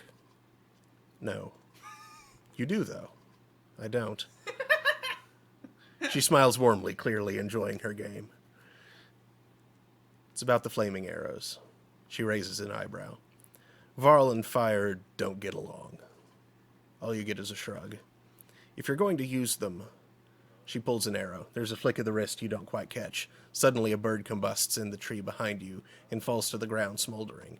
Half the camp has turned to watch. Don't tell me not to. You're Luden's bodyguard? No, he's mine. Before you have the chance to be confused, she cackles, abrupt and loud, then looks slightly embarrassed. You are his personal guard, though. Her expression changes to, of course. How did you end up with someone like Luden?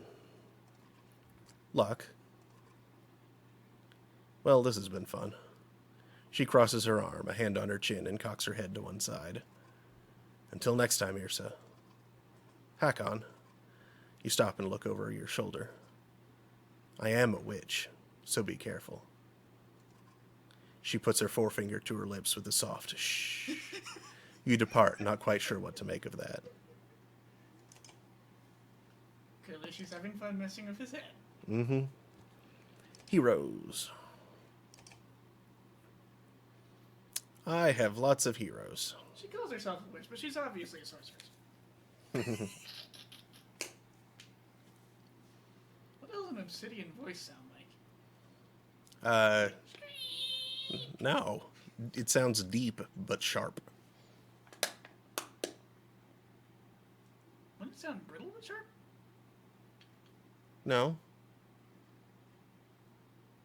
Obsidian's pretty strong, dude. Well, it is also kind of brittle. It is glass. Well, yeah.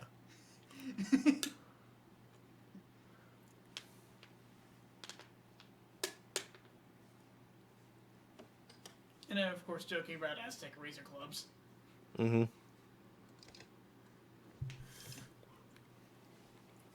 Let's see. Wait, that sounds... That sounds like Aztec mail-order shaving supply companies.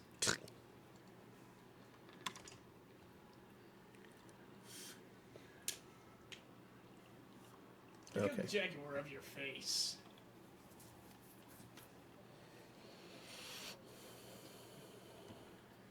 All right, let's move on.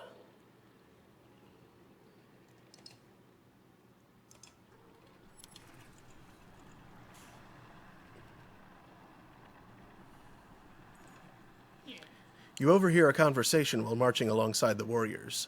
I'm happy to stomp some slags as much as the next Varl, but I didn't join up to take orders from Hakon, says one. Apparently he doesn't realize you're within earshot. Not willing to die for him either. Make your presence known, but walk on. Not sure Vognir would have been happy to hear that, you growl loudly. The Varl flinches as you walk past without looking his direction. In the distance, you can hear his friend laughing at his misfortune. Stab them in the pride. Mm-hmm. A small gathering of tents comes into view. Group of merchants, from the look of it. You ask what they're doing here. We were camped out at the Godstone ahead, one tells you, leaving an offering to Dengler, as one does. His expression turns. Dredge start appearing out of nowhere. Some of us stayed. Thought the Godstone would be safe, but damned if I know why. We've been dodging them since we left. Ask if they have anything to trade. Not much, he replies. Anything of value we left at the Godstone. I've never seen this many Varl in one place before. You're off to deal with some dredge? You nod. We could part with some supplies if you need them. Yeah, we have enough. Keep them. As you like. If you're passing Dingler's Stone, I have a request, though. My wife's brother stayed behind. You'll know him by the necklace with many gold rings. If you see him, say we are safely in Strand. You agree, and the merchants continue onward.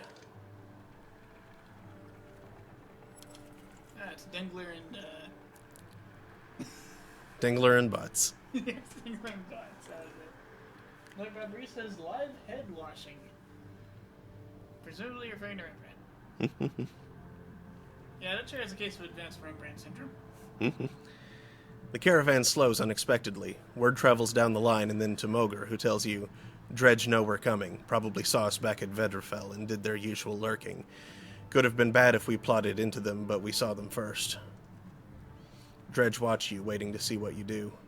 When's the last time you commanded a few hundred, Hakon? Asks Moger. Don't overthink it. The warriors can take care of themselves. When you come across more enemies than your party can handle, you'll engage in war. Give your army orders to fit the situation, but be prepared to get your own hands dirty too. By making battle easier for yourself, you'll end up with higher casualties. Or you can take burden on yourself with a harder battle, but save more lives. If you're ever desperately outnumbered, it may be best to run, avoiding battle completely. Dredge line the battlefield, weapons drawn. A fight seems inevitable. You take a quick head count. There must be 522 of them. You have 185 fighters and 466 Varl at your side.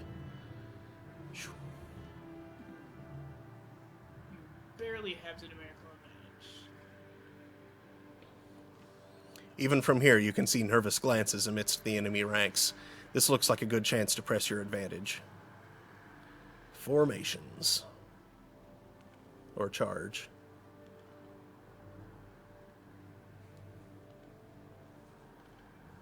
You know what? Press the advantage. Charge. You consider taking your trusted allies and leading the charge, battering down the enemy. It will throw you into the thick of battle where fighting is most dangerous, but a strong charge can save lives. Rush into battle. Let's see how I do. Give him a bit of the old wog! You gather your allies and tell them to get ready to lead the attack. We want a quick save here if you can. I don't know how. Huh. That's fun. Mm-hmm. Yeah, there doesn't appear to be a way to do that. Oh, don't start text chat. Goodness, you're dumb. Stop!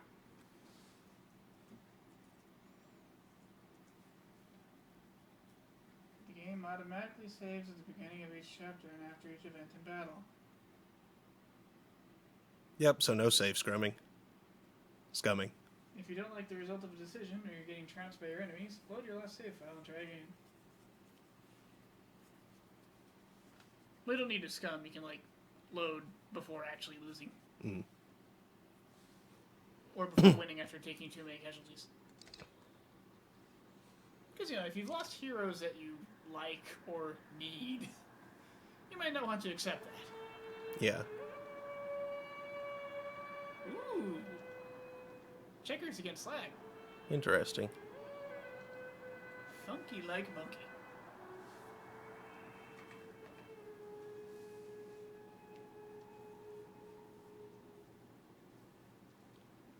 Four Varl and two squishies. Three squishies. And that's another thing.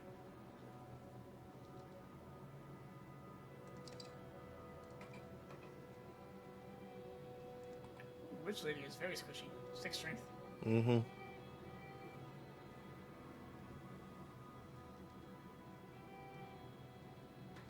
Ooh, people say stuff during battle.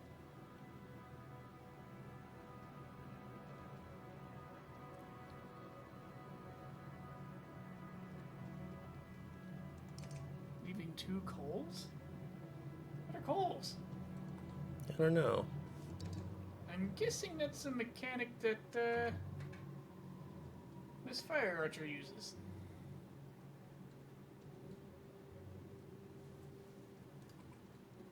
Judging from the Varl said, I wouldn't be too surprised if it's possible for accidental friendly fire to be a problem. Mm-hmm. Maybe she doesn't have precise shot.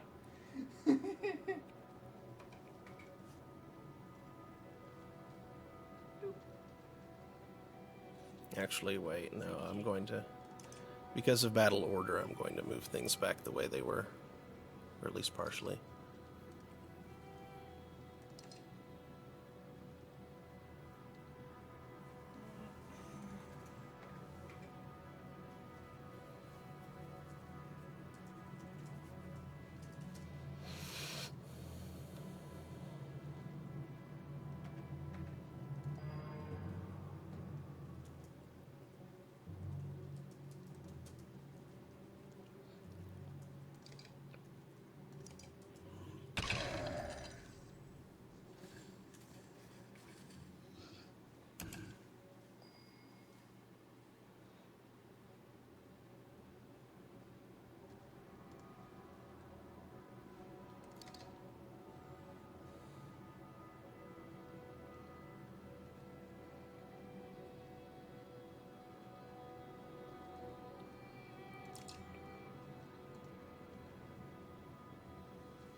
Slags, and you speak of them just continuing to come and like not ending.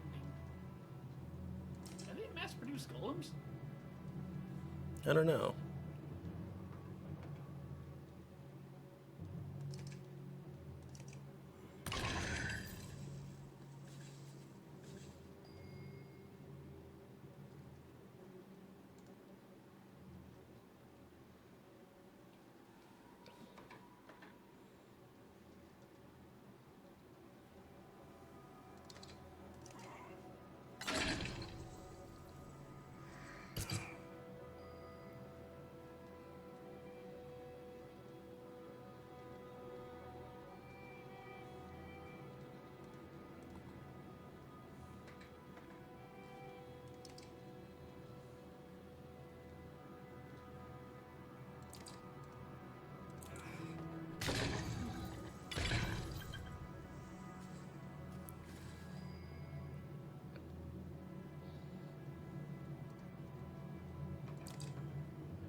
dredge take a bunch of ones while it walked by? Mm-hmm.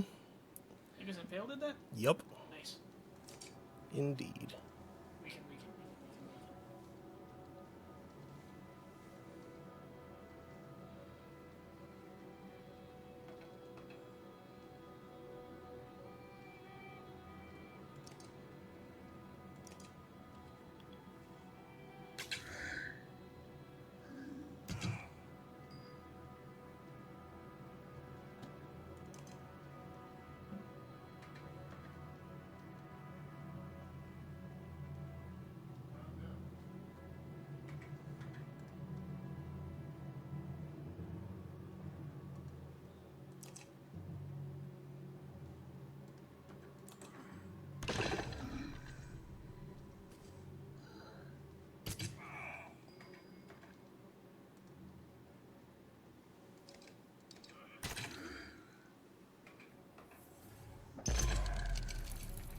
Ow. Are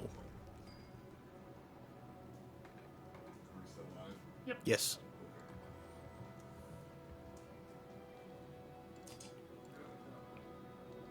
JC's the only incapacitated. Mm-hmm.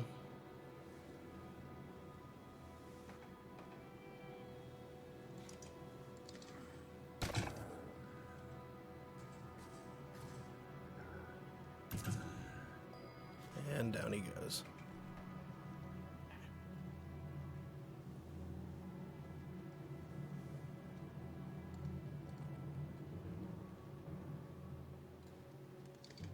You should have Fire Lady ignite the guy that's had, like, yeah.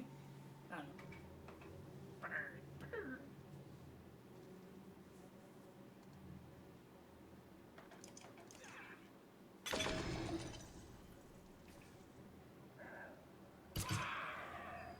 Ow.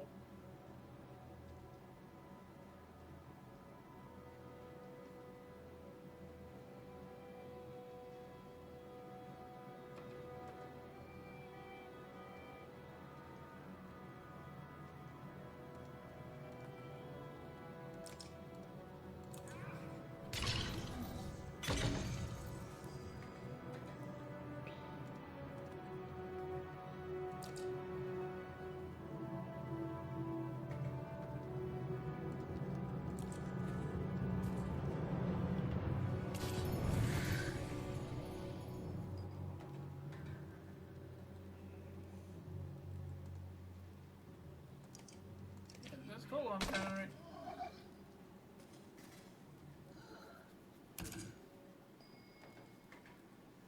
I guess when she shoots by it, it catches fire?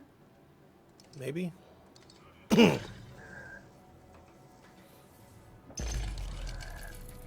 wish I'd given you a chance to try her out in the training tent. Oh, right die.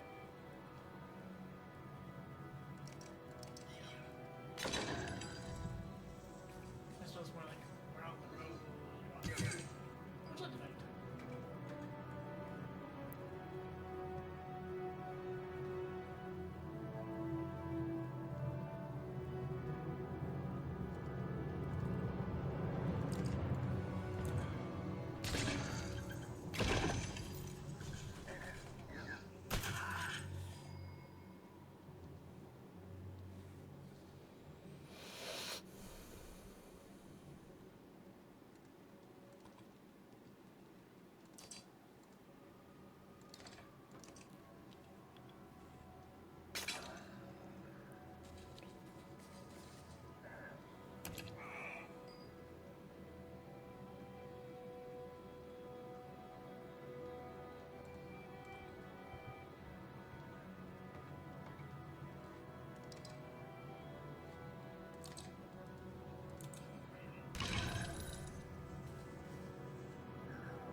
You take a moment to survey the battlefield. The enemy is being pushed back all the way down the line.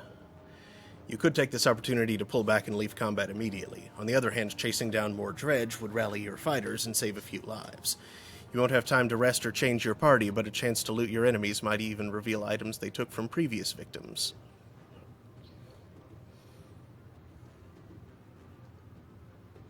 Oof. Are you in shape to kill more as they flee? I'm not sure I am.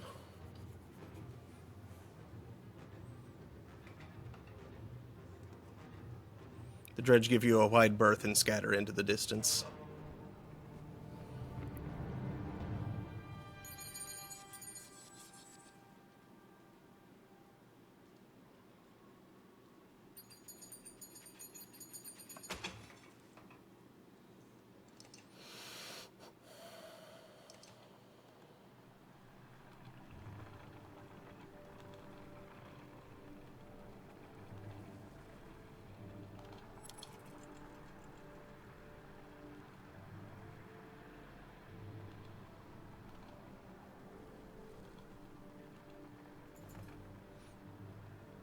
Ludin has been sending scouts ahead, quicker and more nimble than your Varl.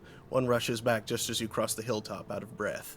Dredge, that direction, you hear him overtell Ludin. About a day away. They found a village. You ask what they're doing. Tearing the place apart, he says. Maybe 1,000 of them or more, looking for gods know what. This will be a bigger fight than usual. Ludin is uncharacteristically silent, waiting to see what you say.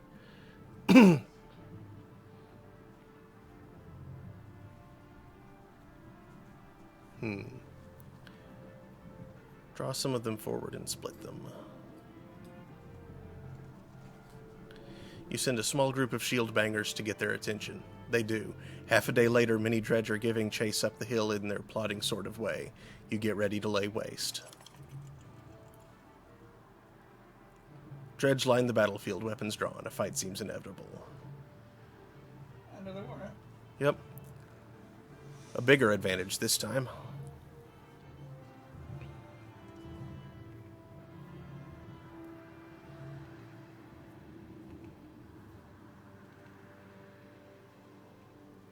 Charge.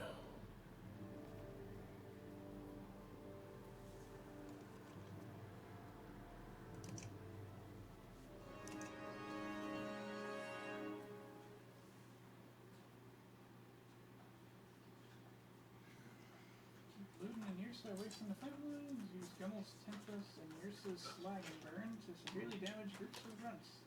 So I've got Admiral Akbar screaming in my head for about a week and a half. Ah, that there was a jack somewhere? Yeah, I'm supposed to have dinner, lunch, no, coffee with this one girl who got me fired from my first band. We don't get along. We don't play well together. There's no reason for us to ever talk to each other again. She goes, "You've been on my mind lately." Admiral Akbar. It's a trap! Always with the spinning chair. It's a trap. Daniel's son Daniel. Son Daniel's son. Can I borrow your car?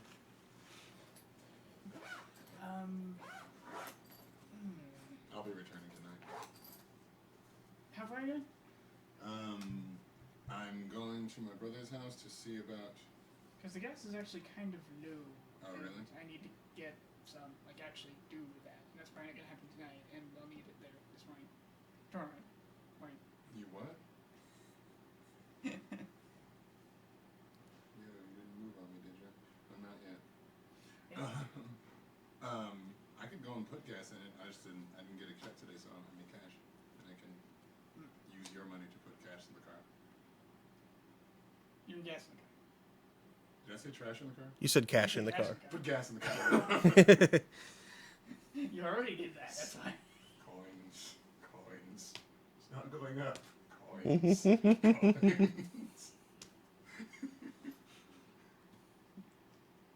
Actually, when will you be back?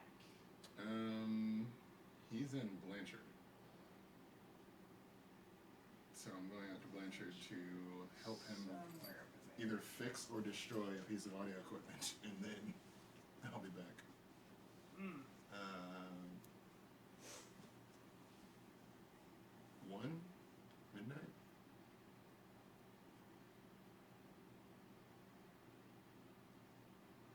asking you Yeah. because it was cheaper in gas.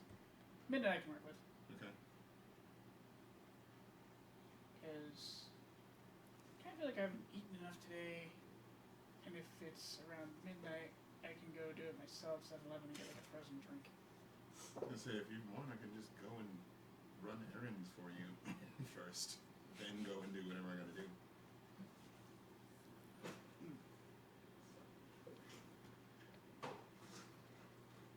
Actually, I now could probably food's do open. without a drink. Now what? Actually, I probably could do without the drink. No. Ow, fuck. Crap. Bell's Taco? Donald Mick? No, I've had two peanut butter and Irish jelly. Donald? I've had two peanut butter and jelly sandwiches, so I should actually be fine. I thought there was gas more than that. Yeah. You don't need anything? One. Not to my knowledge. Alright. I just briefly thought 7-Eleven ices. I'm just gonna Eh. get the whole bag. I don't wanna take the whole bag, but I'm just gonna take the whole bag. Yeah, take. I could eat.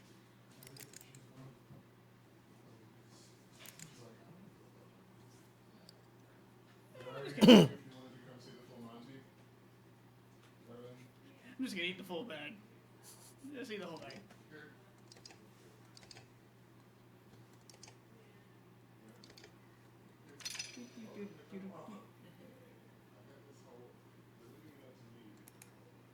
Is it the highest heart rate? Oh, there it is.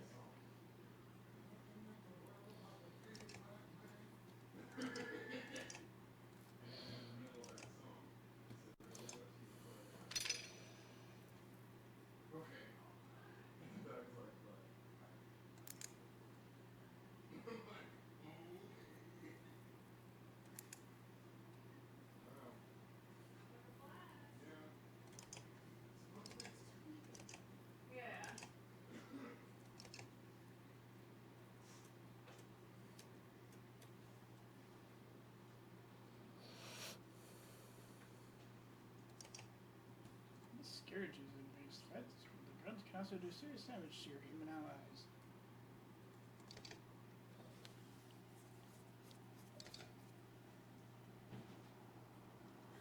Never leaving? Never leaving? You leaving? No. Oh, did you just get back? Yeah. Oh, okay.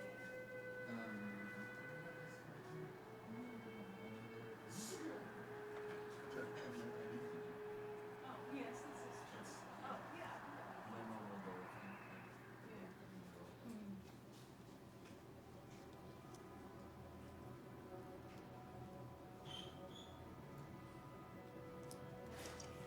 Working at the cat wash.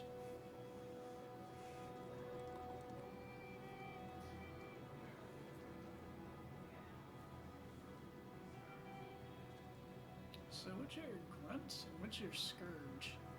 I would imagine that the small ones are grunts and the big ones are scourge. Or maybe it has to do with shields or not. I'm guessing little ones are grunts. Then which ones are slag? I think they're all slag. Oh.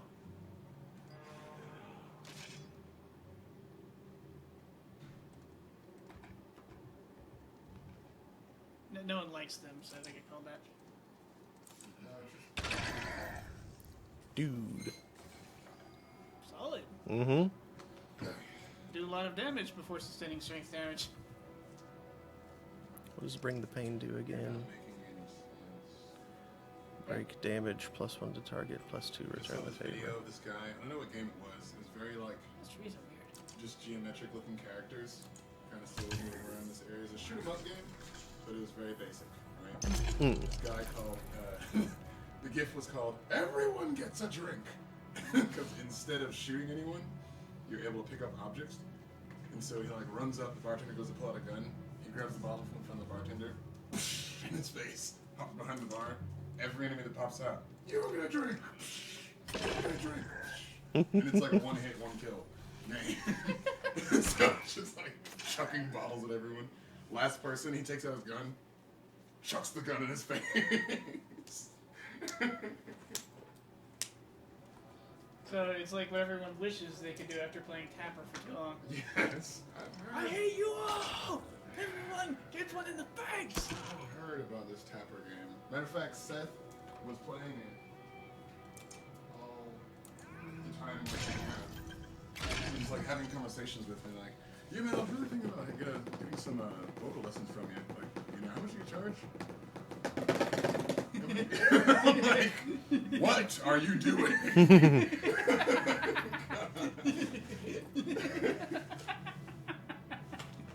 Holy shit. Good save.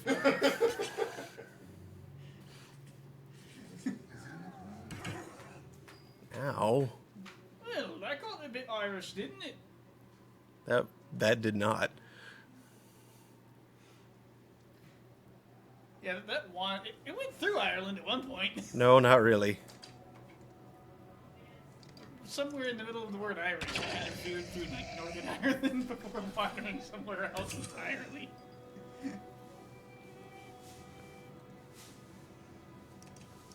Which is funny because I was going for Scottish and missed completely.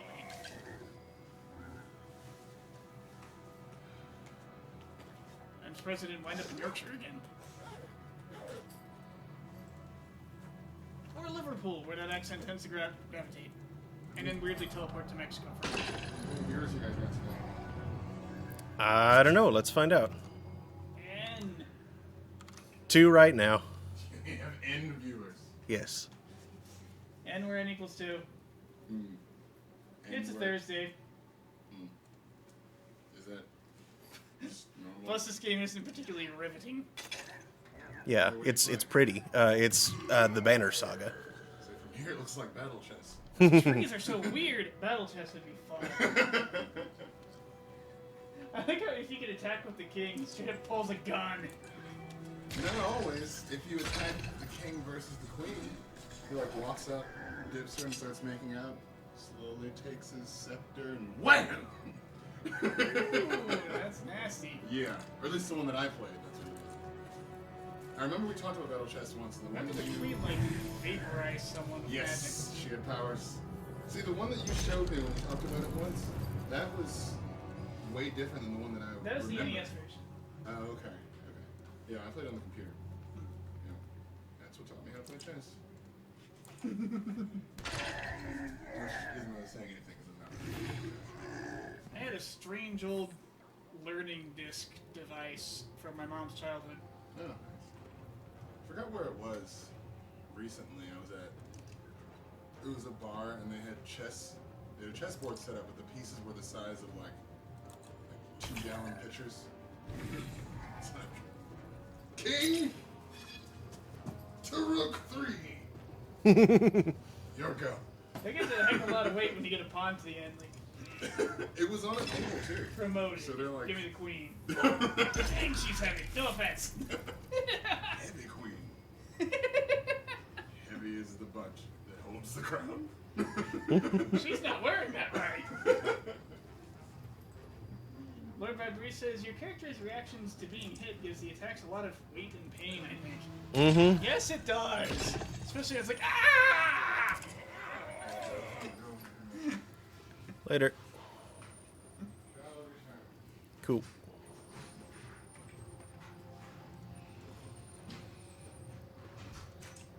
And now, the squeaking wheel. Wonder if that's getting through the mic. I don't know. Oh, geez. He got reinforcements. Who did? That guy just appeared. Yeah, I think whichever one is the Scourge, which I'm starting to think is one the sword, Mm-hmm. can summon buddies, and you don't want that happening. Well, it happened. But, But he only did it once. well, you have 4 stars in the horn if anyone needs a recharge of morale. This guy needs to get away.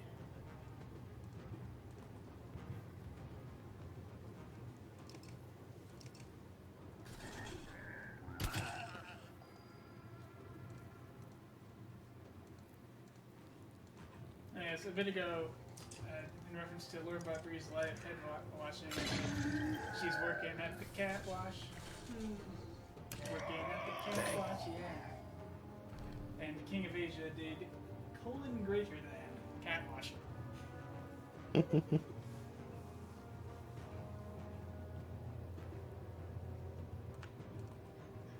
Oh, that reminds me of something silly I saw today. Can I really call that lunch? The hour-long break I took from 5 to 6 because I forgot to actually take lunch. Ow. On the Elite Dangerous forums, there's someone whose user icon is E and a grinning face. Because when you type E:D without putting a space in there, it goes, hit their polygon. So another silly meme right there, a friendship drive. Dang it. Ooh, an HDMI cable. I wonder what this does when I take it to my nose. Don't put it up your nose.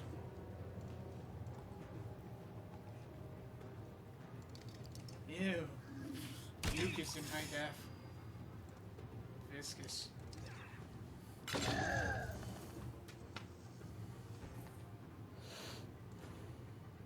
Pull back before they regroup.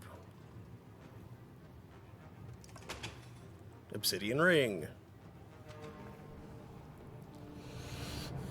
Cool. You can pair that with the Arrow Witch's voice. Oh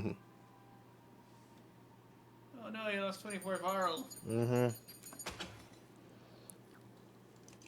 Out of hundreds. That's actually small losses for...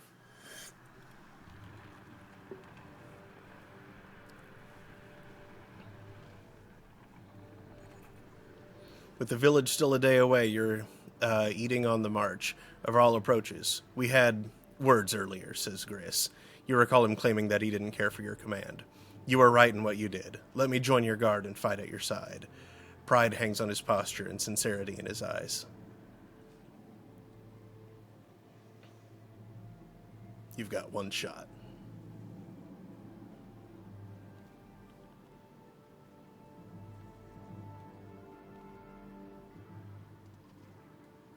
You tell him to report to Moger. I don't sit in the back lines. Make a mistake and you'll get your head caved in. Nobody'll lose sleep over it. He nods and goes to speak with Moger.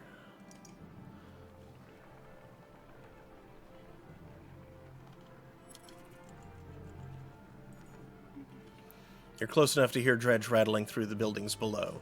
Pull them out of the houses, Moger suggests. Slag just can't resist an ambush. We'll have better luck in an open field. Yeah, I don't like this. We'll skirt the village.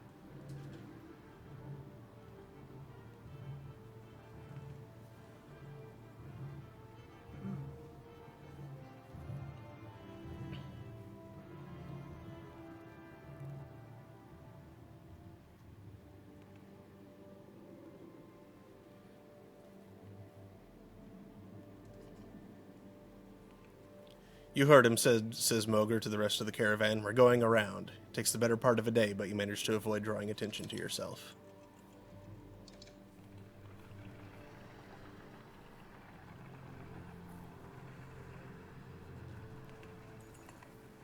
You hear a shout echo on the wind, a standard Varl greeting.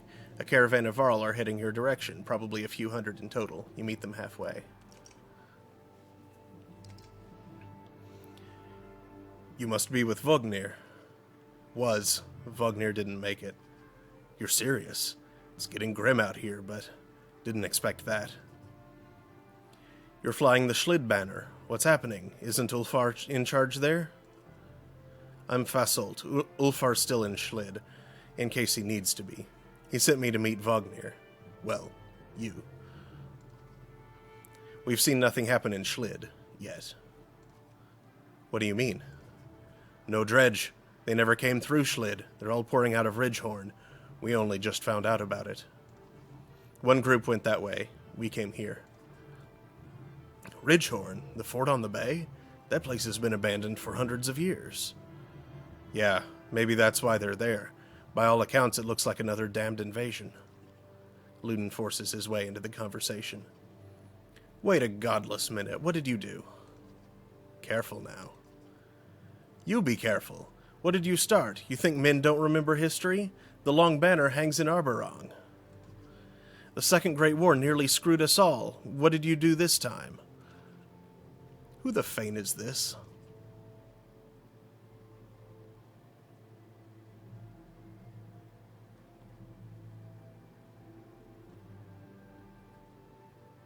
Take him and go to Grofheim. We'll meet you later. Are you insane? He just said an army of dredge are pouring out of that fort. Go on to Grofheim then, Prince. Having your blood on my hands would be worse than doing nothing. This shuts Ludin up for a moment.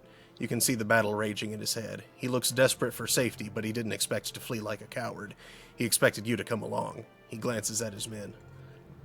We're already this far. If this is the Varl's doing, I'll know of it, and so will my father. Besides, you need my help, and my fighters. If I go, so do Irsa and Bersi. Ludin's unexpected flip-flop catches you like a swift kick in the shins. Moger can't contain a chuckle. Ha! The prince has courage.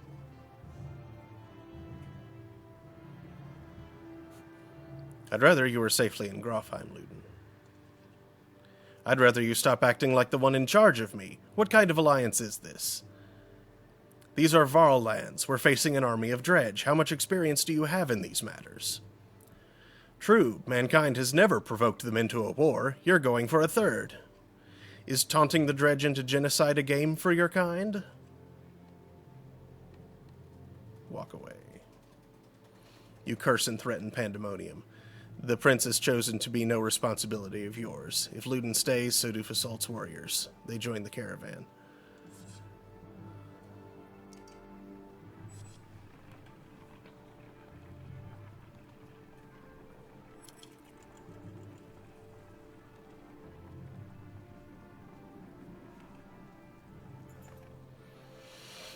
The hike approaching the Godstone is murder. You recall how most Godstones were built on hills overlooking other Godstones so that travelers could follow them and find their way between cities.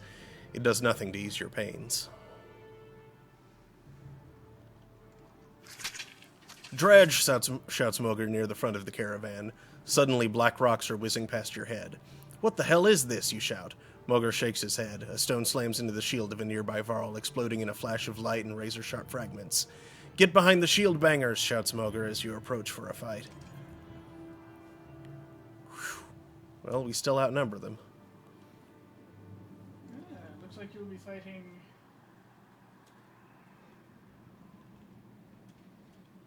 what are their names? Slag Slingers? And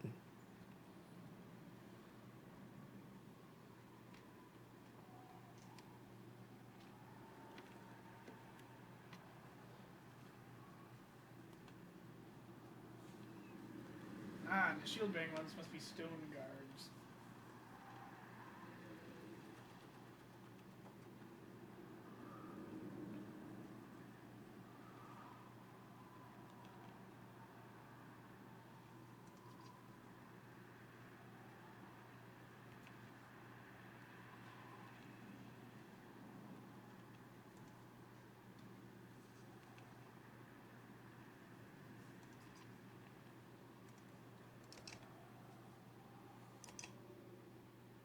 Oh, good.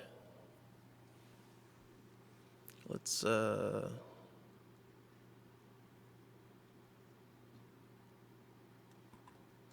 Gunnulf in there instead of Bersi.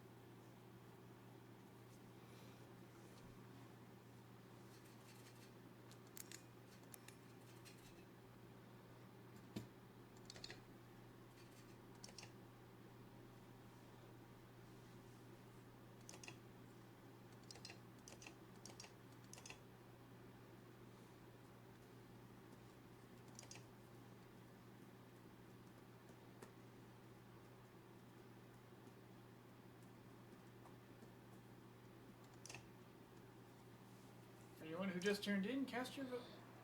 Butts. For anyone who just tuned in, cast your votes now. Is that a pillow behind his head or a sleepy cat? It's a cat. A very sleepy cat.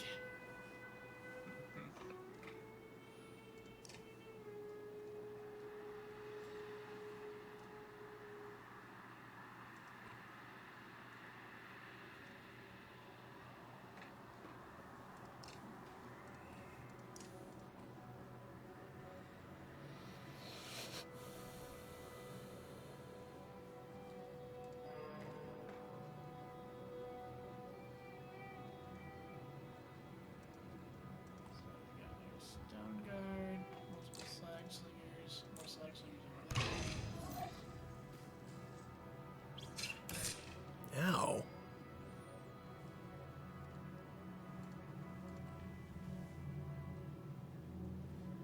Crap, I keep on forgetting what that does. Ah, yeah.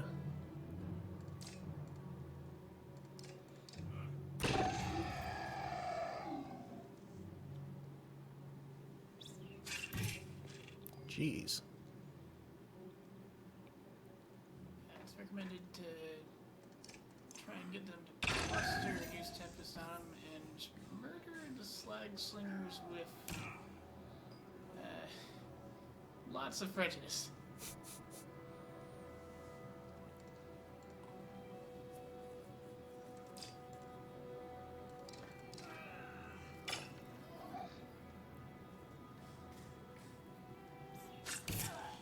Well, they took her out before she could even do anything. That's terrible. Mm-hmm.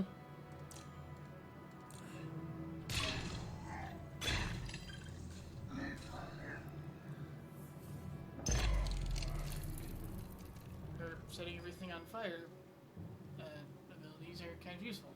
Mm-hmm. But now she can't set anything on fire. She was left out in the open to get pelted by jerks. Jerks with rocks. Stupid rock jerks.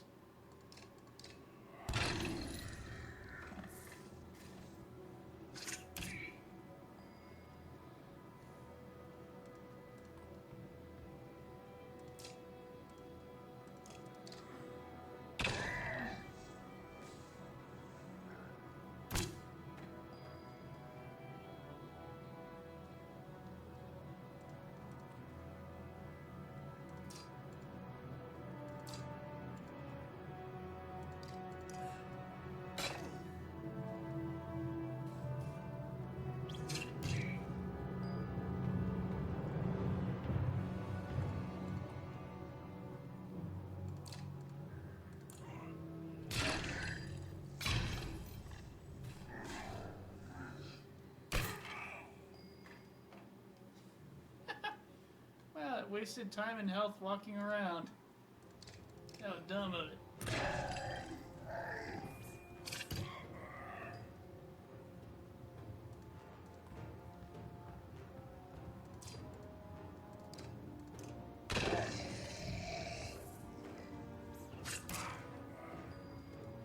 No. Yeah, I was about to say, you should really weaken that slag slinger because it's at full health. That did not help much. Thought I would be able to get both of them.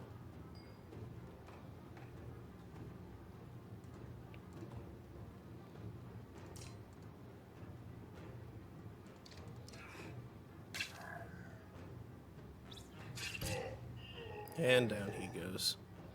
Man. Well, two left. May as well go nuts on the willpower.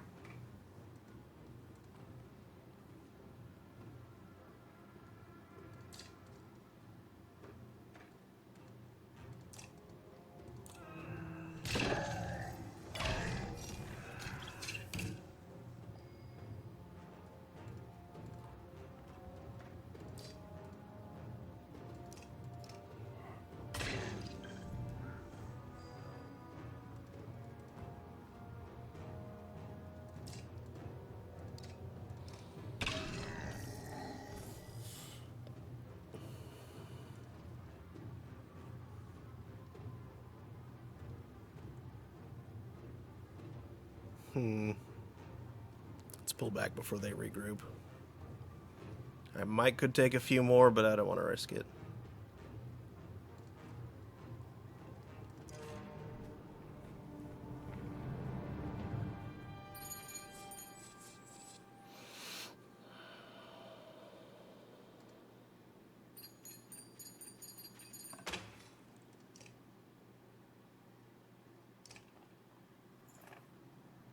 What in the depths are these, you wonder, looking at the unusual dredge slingers? Nobody knows. Without warning, a deranged and half-dead slag stumbles out of brush, throwing itself upon the yaks attached to the treasure cart. Surprised Varl pull weapons, but not before the whole cart slides off slick rock into sheer drop, stopped suddenly by a low growl. The enormous metal wagon dangles precariously off a cliff. From the end swings a confused yaks, still tied to its reins. On top, the dredge hangs on tight. Keeping the whole thing from plummeting over the side is Gunnulf, one hand white-knuckling the cart, the other wrapped around a tree trunk. Try to help Gunnulf haul the cart back up. You grab the cart and pull. You barely make any ground when the tree he's holding onto tears from the ground, dragging you with terrifying force toward the edge. Let go and order Gunnulf to do the same. With a roar that sounds more like you just stabbed him in the side than gave an order, Gunnulf lets go of the cart. It flips over the side in a flash, followed much later by a dull thud and crack. At the base of the steep cliff, hundreds of yards below, the treasure cart has exploded into a frozen firework of gold, valuables and yaks and dredge gore. That was a costly mistake, grits Ubin between clenched teeth. You wonder why that dredge went after the yaks in the first place. Then you realize the bigger problem is the vast fortune now lying at the bottom of the cliff.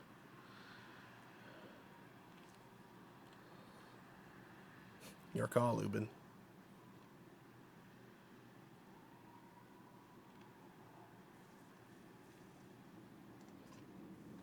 What choice do we have, he mutters. Even if we could gather it up, we've got nothing to haul it. He sounds defeated, but resolute in moving on. You begrudgingly set off, leaving a king's ransom beneath your feet.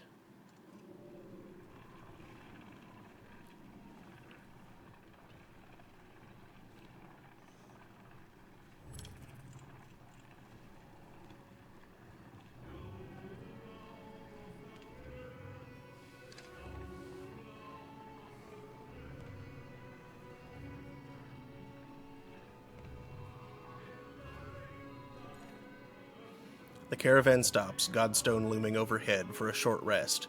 The warriors are glad for it, and the stone gives you an ancient sense of being watched over in a comforting way. Didn't help the bodies underneath it, though. The earth at the base of the Godstone is scarred, like a struggle occurred. Merchants, no dredge. Encircling Dengler are a variety of goods. A barrel of mead, who knows how old, loose silver, a statue made of soapstone, offerings to a dead god.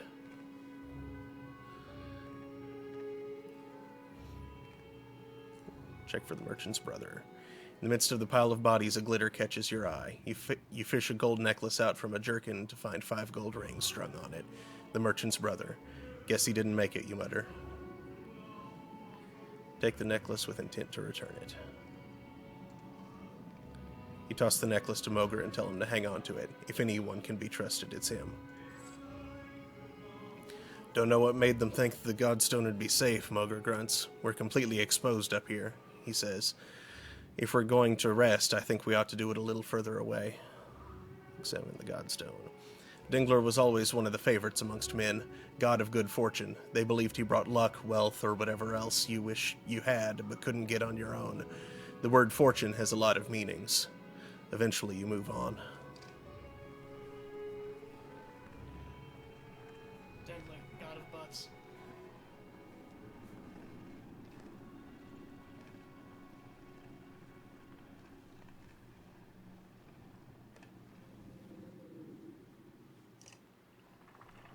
So is the parking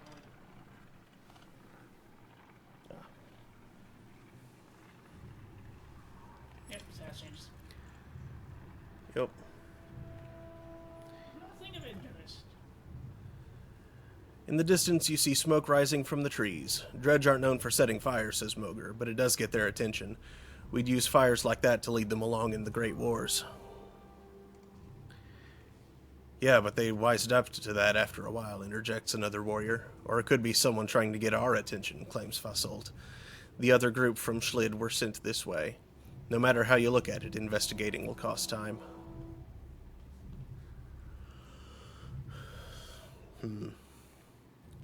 Well, it's, 11. Yep, I'd make the choice, but it's about that time. So, thanks for watching, everybody. I won't be back this Saturday, but I will be back next Thursday at 9 for more of this on Thursday Throne. And then back the following Saturday for the regular Throne of Games. Hope to see you all then. Good night. Good night. Oh, but I got the key. I woke up the kitty.